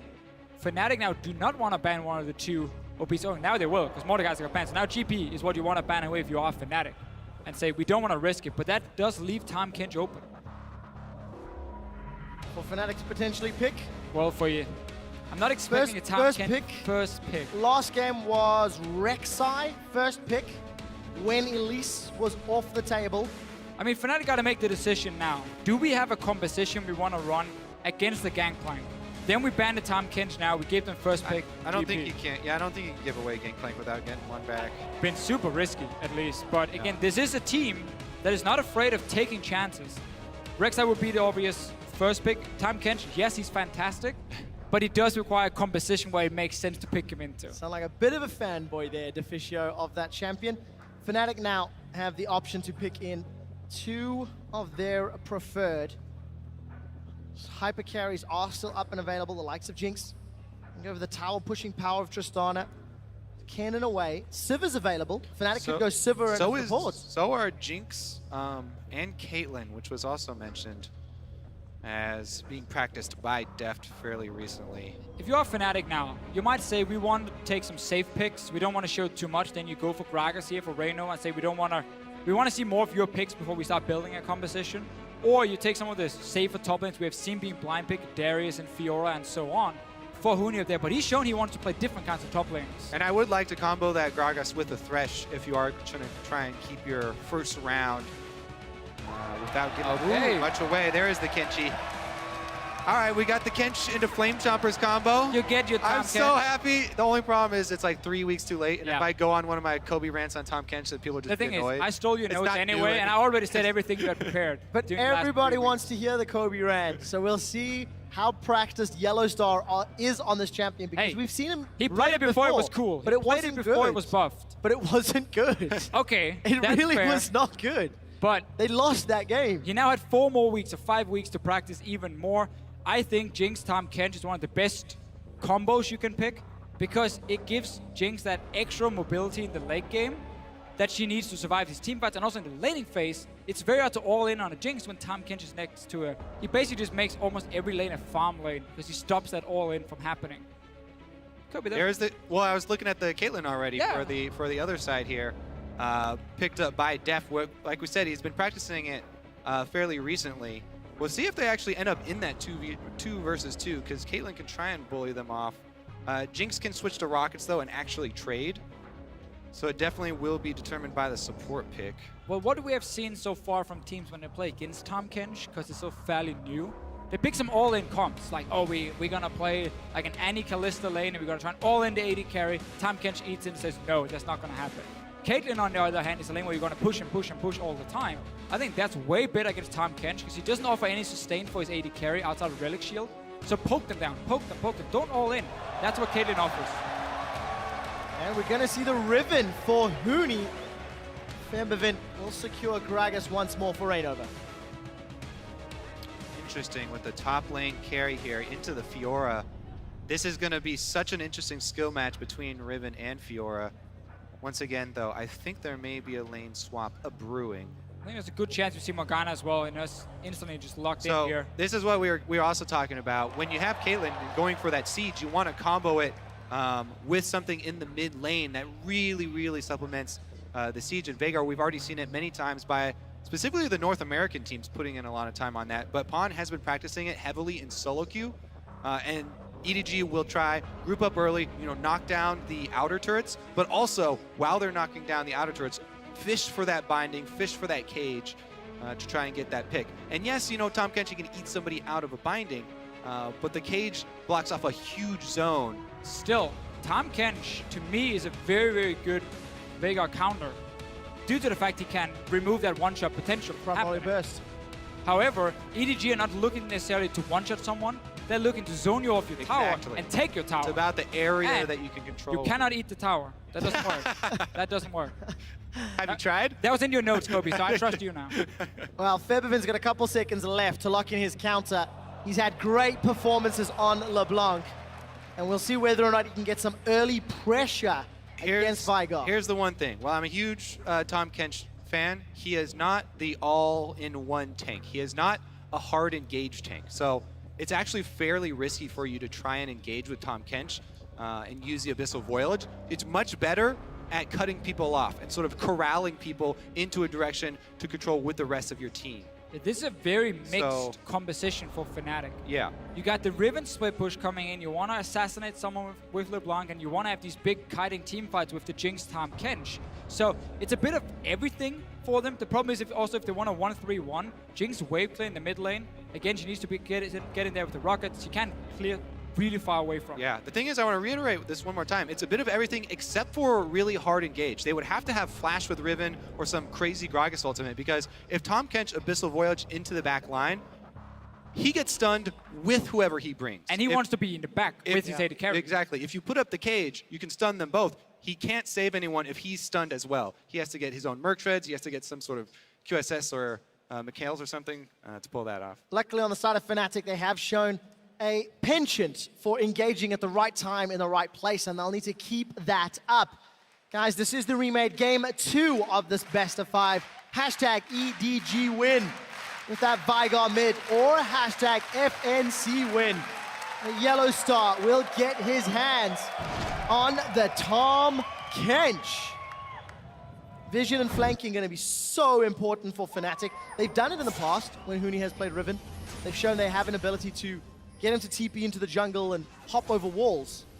They may need to do that again to get behind that baby cage that Vaga can put down. Yeah, the early game is so key in this matchup. When you have a siege composition, if they do well in the laning phase and get to rotate the AD carry into mid and start this siege on your tower, there's often very few answers other than like a TP flank happening. If that fails, you fall so far behind. But the same can be said for EDG here with their comp. If they start losing lanes to Riven and LeBlanc, the crazy pick potential for Fnatic can just run over them. And this is the thing, Jinx can take a turret very quickly, so Fnatic can trade objectives fairly efficiently as well. Face checking here. This is Get risky. the deep wards they've been seen coming in. And Fnatic did a similar thing in the previous game. EDG have adapted. They're gonna get Reckless and Yellowstar. Oh, it's got to pay off. Tremor Sense is showing two members of Fnatic nearby. EDG very patient.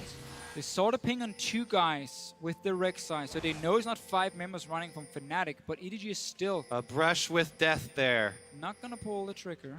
And they escape. Fnatic get Maybe they- deep I don't wards know. down. They know the wards are in place, so EDG, That one's shout out to my boy Freak. are they gonna look for the lane swap? Or will they use the warding information to dance around the Okay, vision? so basically, yeah, as you just said here, they want to dance around where the wards are being placed. It's often the same ward placement you see when these invades happen. 3 of them down to block every entrance towards the lane, so Fnatic didn't spot them. Sneak up there, but so it's going to be a 2v2 top. Huni gets his one-on-one down bottom lane as well, so we have these insanely snowballing matchups between a Fiora and a Riven, where the first gank can basically decide the entire early to mid game between these 2 guys. Meanwhile, look at this huge advantage here. Tom Kench absolutely annihilates Krugs there with the giant AoE, and they're going to be a camp up. Caitlyn likes to start shoving the wave, though, so Def tried to get there as soon as possible, auto-attacking the wave. You charge up your headshot every time, obviously, your headshot is charged up. Look for your harass trade. Mako lands the first binding, but Yellowstar says, nope. We're gonna see that a lot, I feel. Yes. Def and Mako are more looking just to poke with the double range against them than all inning. What you normally could do with Caitlyn Morgana is you land the binding, follow up with a trap, and someone is stuck for such a long time. Another small thing, notice here Rainover, he started on the top side of the map, so he's gonna path down towards the bottom side. That's gonna apply pressure on Koro if he's gonna push his lane. Yep, it's all about that minion wave control up top. When you have control as a Caitlyn lane, especially with Morgana at your back, you can be extremely aggressive, just like Huni. Really bad trade by Koro right here. He walks in into stun range of Huni, then uses his block basically for nothing. It's an instant ability, obviously, for Huni with the stun. You have to be super quick on a Fiora. Exactly. Close to impossible for him to pull off here, and he really failed it big time. Koro's backed, picked up some wards, and a pot is now under CS from Huni, but the wave is pushing towards Koro, so Huni gonna be needing to overextend. But luckily, Clearlove is on the complete opposite end of the map. Yeah, even though that trade evens up teleports, Huni's got such an experience advantage here working with it. He will also probably be able to go up and clear out that pink ward that Oro placed in the tri-bush. So that while the giant wave is there, so that would be some extra value added. Pretty deep ward here on the Wraith camp as well. Clearlove was able to get a little bit of deep vision over on Rainover's side, and that will be the next camp that Rainover goes to. So EDG will have information on Rainover's whereabouts fairly shortly. Well, we get a good start for Huni in the bottom lane. Top, again, is what we mentioned, how you can keep pushing it in. If you are the Caitlyn Morgana lane, just keep trading. 2v1 against both Tom Kench and then the Jinx, and it's hard then to reply if you are Fnatic. And really also with this Morgana pick, it's funny because a lot of these champions for EDG that haven't shown before in this tournament, they have been spamming them in solo queue. Morgana was there for Mako, Caitlyn for Def, Veigar as well in the mid lane, and this is gonna happen over and over. And Rek is a little bit confused. Small miss, small miss. Aim small, miss small. We'll see if Reckless can find his aim later on.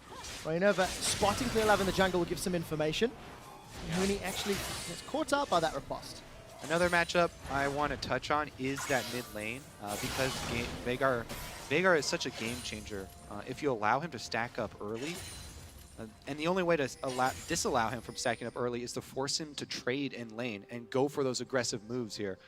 Fabibin on LeBlanc, on the Assassin, has the ability to do that and try and go aggressive. But you can see already, Pawn even expends his early teleport in mid lane defensively just to pick up more magic resistance so that he can try and use more of his mana for stacking up the ability power. Reckless is playing Let's Catch the Dark Binding game. Almost every time we peek our eyes up here, Reckless is being saved by Yellow Star. That mana pool slowly burning away. And of course, Reckless losing out on CS. Huni is now once again going aggressive. Trying to use those broken wings to his advantage. And Koro sidesteps the second. Proc does not sidestep the third. The shield comes up from Huni, and the key strike will at least delay the rest of that trade. Fnatic needs to do something about the top lane, though. Even though they're not dying, they're down in CS, and their tower is already taking about 40% damage up there, because, again, if you keep pushing it down, Huni's trying his best on the bottom side, but Clearlove is showing now. Yeah, you say that, though, but as a jungler, it's really difficult to gank a heavy poking lane that's got your lane under turret because of the minion advantage and because of the distance that you have to gain. Meanwhile, when solo laners trade like this, there's blood in the water. Junglers are like sharks. Sure. You're attracted very heavily by melee champions in long solo lanes trading like this. And I don't think Fnatic necessarily had to go top to make a play. I think they need to make a play elsewhere on the map to force EDG's hand and say, we are now winning on the other side, so if you keep this 2v2 lane going for too long, our top laner will snowball ahead of yours, and that can force EDG then to make a trade and swap it around and stop this push from going on. Clearlove's Tremor Sense just caught some footsteps from Rainover as he approached that tri-bush. So information is available. You can see Febiven's also left his lane. If Chorus sticks around, they're going for a dive. And this is what I like. Now Fnatic are saying, we're going to snowball Huni even further. So EDG, you cannot just sit in 2v2 top because your top lane will fall behind. Clearlove has spotted it. We have a roam from Vega as well. 3 guys on bottom side soon. Alright, he does have his grand challenge. He's used it on a level 4 Rainover. Flash away from Koro keeps him alive. And Huni will take a turret shot for his troubles. Clearlove able to thwart the gank at the cost of Ignite for Flash and time in the mid lane from Febiven. Yeah, and now Hunia here is actually going to have to back off. He's got 3 people there. Even though that was an unsuccessful gank as far as coming up with a kill, Koro's going to have to expend his teleport once again. So you talk about, doing something about this top side. There's a deep ward here in the brush. Huni may have teleport advantage if Koro feels pressured enough to use it to get back to lane again. And the way the Fnatic, made their stamp, made their name with big Huni teleport plays, there could be an opportunity. The ward is expired. Just died. I took too long talking about it, and Koro took too long teleporting back to the point base. is still valid. Really key though If they could get another ward. for EDG that Rek'Sai was sitting in that bush or in the jungle of Fnatic, spotted, of course, Rainover moving down, so they knew, okay, the dive is about to happen, LeBlanco's missing in the mid lane, and that's why they could react and defend Koro. Otherwise, it would have been a 3v1 and he would have died super quick. I have to say, though, this top lane CS of the duo lanes is just outstanding. Deft is destroying Reckless and Yellow Star up in the top side, really punishing. And this was why EDG was sitting in the bush, hiding at level 1. Didn't want to risk going for an all-lane and try and get it first, but they wanted to dodge around the wards to try and force a 2v2 lane with Caitlyn. She's one of these champions, if she doesn't get the 2v2, gets to be bullied. She becomes so useless in the mid-game and just have very low impact before she hits the late-game items. So this was exactly what EDG wanted for that lane. And EDG seem quite happy to play for the long game. Pawn's first pickup is Mercury Treads at 9 minutes. He's held onto his TP, but Rainover, he's found Mako. Mako, this is brave. Abyssal Voyage will allow Yellow Star to get in range of Mako. Will they flash over? No. Happy to get the flash out of Morgana. Okay, so while EDG are winning the duo lane, Fnatic are destroying the solo lane on the other side of the map, the long lane with Huni here. And that is extremely volatile because Riven has so much kill pressure. I would expect, again, more jungler attention down there, because if you can free up that solo laner, then you free up a teleport gank. A jungler ganking is one thing, but if that solo laner ganking with a teleport can completely turn around and destroy a 2 versus 2 lane. It's basically been the reason their aggressive 2v2 lanes have kind of died out, because if you do go all in, enemy top laner comes in from behind and kills you, and it suddenly backfires completely because of all the teleports in the game. There's a lot of the very aggressive AD carries that are a little bit unhappy with that state because they want to be able to kill that lane 2v2, but that's not happening very often in this meta. Fnatic right now setting up towards this bottom lane. Again, Feathervin and Rainover showing face. Mooney's got a minion wave to play with, and I think they're going to turn their attention onto Koro. He's going to be in a little bit of trouble. Grand Challenge comes down, body slam connects. Koro will get dropped, and it's first blood to Fnatic. But Born will teleport in and get himself one back. Hooney's on the way out. Will have that broken wing slash to get more. Hooney does get dropped by Clearlove. It's a messy fight so far. 2 for 2, and it's jungler on mid lane action. Featherman with double buff gets a triple kill and gets out. Again, Fnatic, they return to the point of power, try and make the proactive play there. And again, Hooney teleports up. Look, a deep ward in the side crush. Hooney revives in 10 seconds. He could teleport right up there and try and turn that around. There's no flash on Morgana because they caught her out in the jungle. And again, this is exactly what Fnatic wants to do. When you have a losing lane one side of the map, you gotta make plays on the other side. You can't gank the one. They go for Koro, 3 guys moving down. EDG once again, they read the situation, but they're reacting a lot later because they didn't see Fnatic as early as they did before with the first dive. Featherman plays one really well. He knows he can take down Clearlove in the end, so stays very close and almost baits him to just stay and fight him. Man, Flash solo away the laner last for a auto. jungler, that's not fair. Managed to make it work. Featherman completes his Sorcerer Shoes and Morellonomicon. 30 CS advantage for Hooney and a level advantage, but no teleport top just yet. With the As, deep wards here as well by Fabivin. This one on the red. It's one of the great things about Tom Kench as well. My first experience with them was meeting one in solo queue and double counter jungling the enemy. Tom Kench can devour something while activating his Q. Oh, here we go for another move. Maybe just to farm and defend tower. Do they have a Hooney teleport? There's so many wards for Hooney to teleport on. And he shoved them in. Looks like they're going to dive first. Seems to be like Hooney doesn't want to waste time. They're going to on top dive of bottom. that. The dive bottom again first. He's Keep going killing for Koro. He's in trouble. The chain. Wow. Okay, now he's free to go up top. Okay, 3 times now. When is he going top, Kobe? I don't know. My stories have all fallen flat so far today. I'm not good. To be fair, if you are Hooney and Fnatic, do you want to go and try and save a losing lane already? Yeah, or do man. you want to just keep killing Look at your that. They're lane going opponent? to get dove right now. Well, they can just back away, give up this tower. Obviously, EDG is looking to swap Def now down to the bottom side and push another one. But that's where Fnatic are looking out to create picks with the Rivet, with the LeBlanc. We see how much they're roaming between the lanes. And every time EDG is stuck pushing away for both Morgana and Caitlyn, someone else on the map is dying. So far, it's been Koro. Little misstep from Pawn as he misses 2 of the 4. So in the end, the real difference there is just the kills that our Fnatic are picking up here, because they were able to get that turret on top for EDG.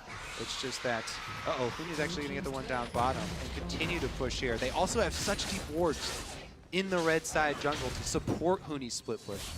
That could be key, Kobe, because Hooney, once he goes top side now, can TP down, because we know Deft is going to push this wave. He's already pinged So the when tower. you say it, it's going to happen. I say it this time. So many wards for it. always has to be right. Featherman's looking to clear this pink ward out, and Clearlove is just like, peace, nope, do not want none of that.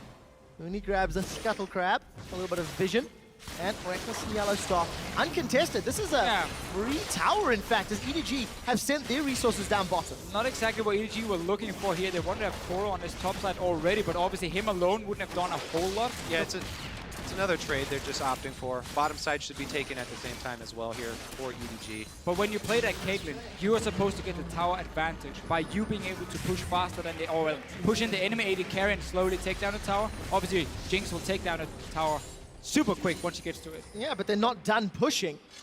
EDG continue to pressure the inner turret. There are recalls from Fnatic. Yellowstar can ult it down, remember. And Hooney's got teleport with a lot of wards to jump in. But they're opting not to pull that trigger yet. The range on Abyssal is still relatively low, and I think Yellowstar's peeling towards the middle top quadrant, so no more pressure on the bottom half. EDG did get the 2 side lane turrets down. That's what you want to do with these siege comps here, especially when you play the Veigar. You want him to hit level 11, you group together with him in the mid lane, and you start sieging on that tower, because even if there is some sort of wave clear for Fnatic, that massive zone that Veigar is going to offer is going to force you back, and that's going to always give some damage to this tower. So Fever needs to be careful now. He knows a lot of people are coming, and he's the only wave in his mid lane. He has to dash into them. That's super risky. Yeah, that's why we'll be looking for the flank, because again, this Fnatic squad has to be very careful with how they go about engaging Huni needs to work with the fog of war. Riven is all about the flashy plays, you know, coming in very quickly with the dash. So once Huni's flash comes back up, then maybe they'll look for one of those plays. At least you need to have teleport ready, and when you know the siege is gonna start happening, you need to have put wards in advance. So you have wards on the side of the mid lane. You can see the 2 here near the mid lane tower of EDG. That's something Fnatic could use to stop a potential siege from happening. And Huni, all in again, he's 2 levels above. Yeah, big difference. That Bee of Sword helping out. Koro, I think, got a pretty good riposte there, but doesn't matter. Huni's got such a strong advantage. Just hit a 3-level lead for the time being, and as my math is completely horrible, it's 50, 60 CS advantage for Huni. And Reckless is even caught up in the bottom lane.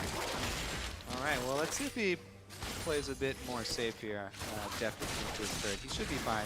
The other important factor in controlling vision, Deficio, that you point out, these mid laners, either one could one-shot the other if you're in the fog of war. So either one has the ability to 100% if you get that vision advantage. So there's going to be such a fight over the true sight, especially around the mid And a lane. fight in top again. Koro's going low. Huni, that's a good pass trading. And Huni follows up. But there's support. Clear Love and Pawn want to chase him down, and they will not. A little bit hyped about the flash. In the end, it didn't do anything, and it died anyway.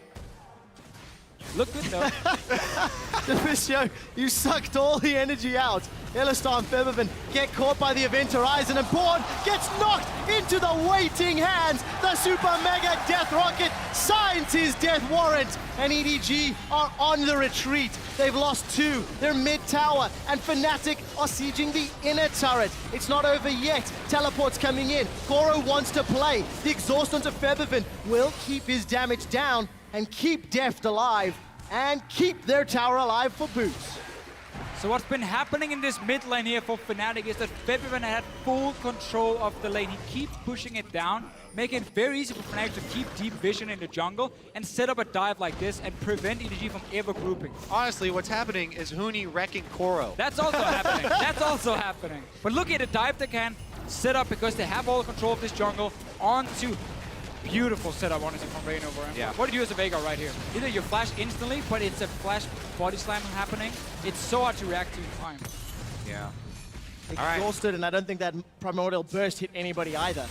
So Make it a Fnatic, body slam flash. 3,000 gold in the lead. They've got all outer turrets down. Dragon's going to be up in 30 seconds. And look at that ring of deep vision behind the Dragon Prince. Again, that's the problem now for EDG. They know these wards are going to be there because they've been pushed down in this mid lane for such a long time. Huni can now TP in behind them if Fnatic wants to fight for this one. He's TPing in now. And he's doing TPing it! north. Finally! EDG are trying to retreat. Huni wants to cut them he's off. gotta be careful. He's not very tanky. flash. He does not want to be here. Grand Challenge is onto Huni, and Deft actually gets knocked towards him. Huni's going to use those broken wings to get away, and he gets eaten. Yellowstar saves him. Another kill for Featherfed before Huni gets dropped by Koro. Rainov is trying to get out, but he's trapped in the baby cage, and Pawn sends him back to base. Well, Featherfed is dominating with another kill on Koro. Yellowstar saved Huni, but then kept chasing Koro and spit Huni back out with like 50 life. So he died. But that'll be a two for two right there. All said and done, though, Fnatic still have control of the map. So even though it's a 2 for 2, even on kills, they get the objective afterwards. They shove the lane. Oh, actually, Reckless actually not going to start the Dragon there. Red Steel instead. Bit more risky. Or and not. now the Dragon's going to be very late, and Pawn does have teleport. Pawn's actually in lane already. Deft actually manages to secure that one. Fnatic now a little maybe late to the Dragon. Ultimate's not available for everybody, but EDG are not in range to contest. There's double ping wards for Fnatic, so it's hard for EDG to walk in and face check a fairly fed LeBlanc at this point. I mean, 6 kills in 19 minutes. It's very standard for me, at least in solo queue. What we do see from Fnatic, special.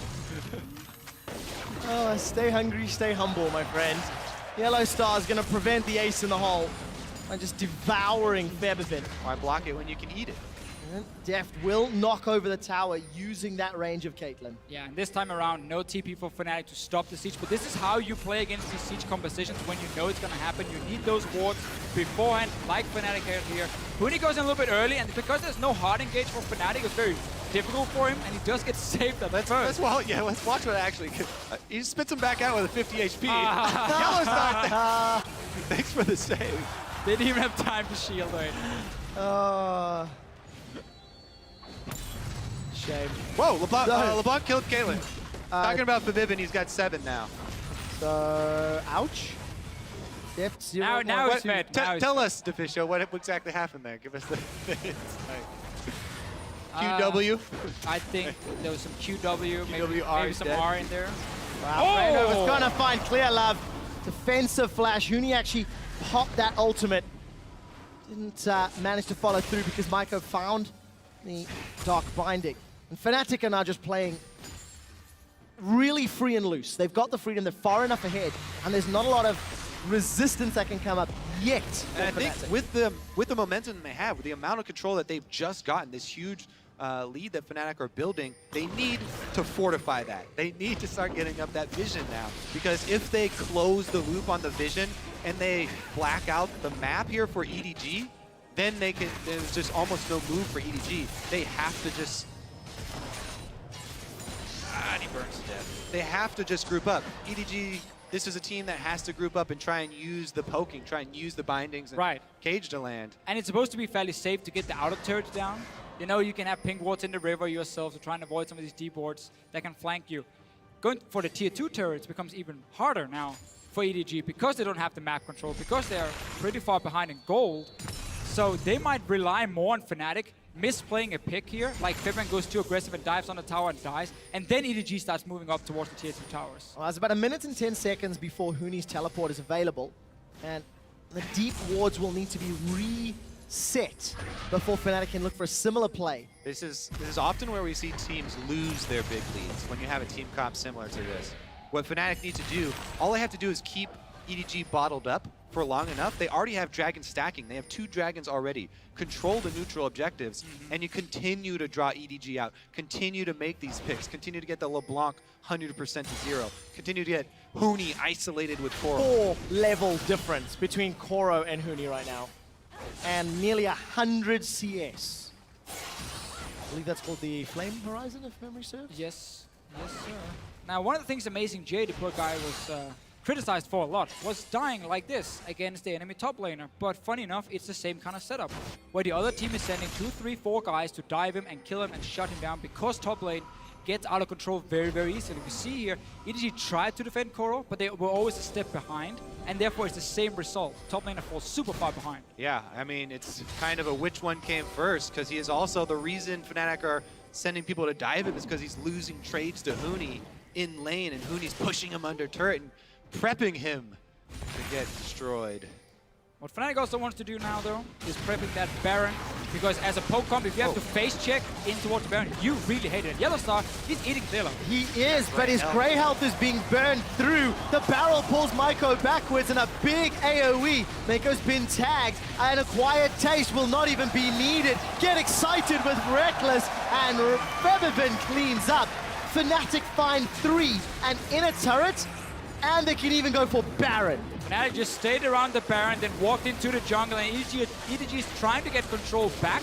But when there's so many things that can just kill you so easily, and so much mobility on the side of Fnatic with Riven, LeBlanc, and even the top Kendrick can just walk in and eat you and spit you back. It is so difficult to regain that control. You were a siege comp. You were supposed to get a big tower advantage, and you got nothing. All right, we'll take another look at it. You catch the catch. He's got 2 health bars here. So Grey health goes up, and teleports come down. Pon actually uses everything on the outside here. Forbidden just walks around, and all of Fnatic teleport in. They continue the pain train and crush EDG under the turret and take it afterwards as well. All right, now we have a minute. What a game from Fnatic. They've got Baron now. Every single one of their lanes is winning, despite the trouble that Reckless and Yellow Star had early. They were able to put pressure on the side lanes, and they've got him relevant. Well, if you have a losing 2v2 lane, Morgana Caitlyn, pretty hard to gank. Why not just go down and kill the Fiora over and over? You have Riven. Well, when you put it that way. I mean, come on, that's how the game is, right? You just go kill someone. Split pushing with Baron buff taking effect here. Huge 10,000 almost gold lead here for Fnatic. So we have seen 3 new picks from Def today. And I just have to say, the Jace, I didn't see anything I liked. He did nothing in that game. The Mordekaiser, his Dragon Control was terrible. I'll give him 1 out of 10 for that one as well. Harsh. So far, the Caitlyn, he did his job on the Caitlyn, to be fair. He pushed in the wave over and over, he got the tower. So the champion you were the most excited about in terms of his solo queue prep this week is the one you're giving the highest ratings? Out of 10, what do we think? I mean, he couldn't really do much else right, but he gets a 5 out of 10 for that one. Okay, 5 out of 10 for He gets Caitlyn. 5 out of 10? He took Now- 2 towers down, his team is losing. Huni has still got that 4-level advantage and pushing the bottom lane, gentlemen, while the rest of Fnatic are pushing the middle lane. I'd like to get the scoreboard here for Huni in a moment as Koro's got some help from ClearLove, but Febiven's joined the fight. He's taken down the tower and is looking to kill Koro once more. The rest of Fnatic are going to focus down the inhibitor as Rainover gets caught out by a Dark Binding. Not going to be enough as the Wind Slash hits pretty high health targets. Not going to secure the kill. Reckless has got the tower in the mid lane. Inhibitor falls bottom. The base is breaking and there's nothing EDG can do. One hit forces Def to retreat. The Event Horizon comes down and the Christmas presents look to be Fnatic's as they are going to take a second inhibitor and get themselves out unscathed. All due to the Tom Kench. Isn't that right, Coco? Actually, it's all due to Riven. I said every time we see Riven's in the game. So, if that champion is in the game, go gank her. Hey. She's gonna snowball one way or the other. Huni had an okay start to the game, sure. But Febiven, to me, really is the standout guy. First game as well, he had such a good performance. This one, he's roaming from the mid lane, he's pushing it down 24/7, walks down bottom lane, he's part of every single kill basically Fnatic. He's getting except for 2 kills I just noticed, but he's been part of almost everything else. And this guy is on fire this tournament. I would even say he's been the best performing mid laner in this tournament alone. Not saying he's the best in the world, but in this tournament he's been looking fantastic. Don't step on my territory there, Deficio. Do you want to say work at the moment? And as you mentioned, allowing Fnatic to continue pressing their advantage. Baron has worn off and Fnatic are just grouping in the top lane. It is just a matter of time before they get to their 3rd and final inhibitor. There's been no reservation, no hesitation, no signs of weakness for Fnatic this game. Double pink. There's a sign of weakness. Yep, there we go, little mistake. Just wanted to test the strength of that baby cage. Febiven's gonna eat the Primordial Burst and lose a major chunk of his hit points. But he does stay alive. Huni's gonna pull enough threat to buy some time. The rest of Fnatic to at least look to take this tower down in what is still a 4 versus 5. Yeah, I mean, Favin's not running teleport on LeBlanc, so Fnatic gonna take it fairly slow and easy here. 4 versus 5. Oh wow, Yellowstar even pulls him out of the stun. Just look at how Yellowstar's standing here. Whenever Reckless goes in to hit the tower, Yellowstar's just slightly behind him. So when the stun lands, it's only on Reckless, and then he eats him, spits him out. And what did I even say? He's got a Quicksilver Sash on Tom Kench as well. So even if you land the double cage, Yellowstar can still get himself out and save whoever's next to him. Well, we'll find out if Tom Kedge manages to make it through the rest of picks and bans. Def gets caught out. The Event Horizon will not be enough to kill Rainover, and Def is running away. A 3-man stun. Huni's not able to push EDG back. The tower falls, so does Koro. Inhibitor number 3 is down. Fnatic of super minions looking towards the Nexus turrets, and they will drop the Nexus turrets. Fnatic rebound after a difficult start, and they will crush Edward Gaming. Nexus turret is a matter of time as Fnatic take the lead 2-0 and are 1 game away from a semi-final and a top 4 minimum at Worlds.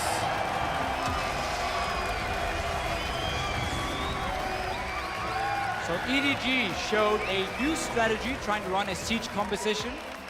I would like to hear the analyst desk talk, especially Spawn, about this one, because I remember when EDG came into MSI, we were watching some of their games, and when they tried to run like siege comps, it often didn't work for them at all. They never really had enough control on the map and would just get killed and get into big team fights. They tried to do it now. Obviously, we're talking from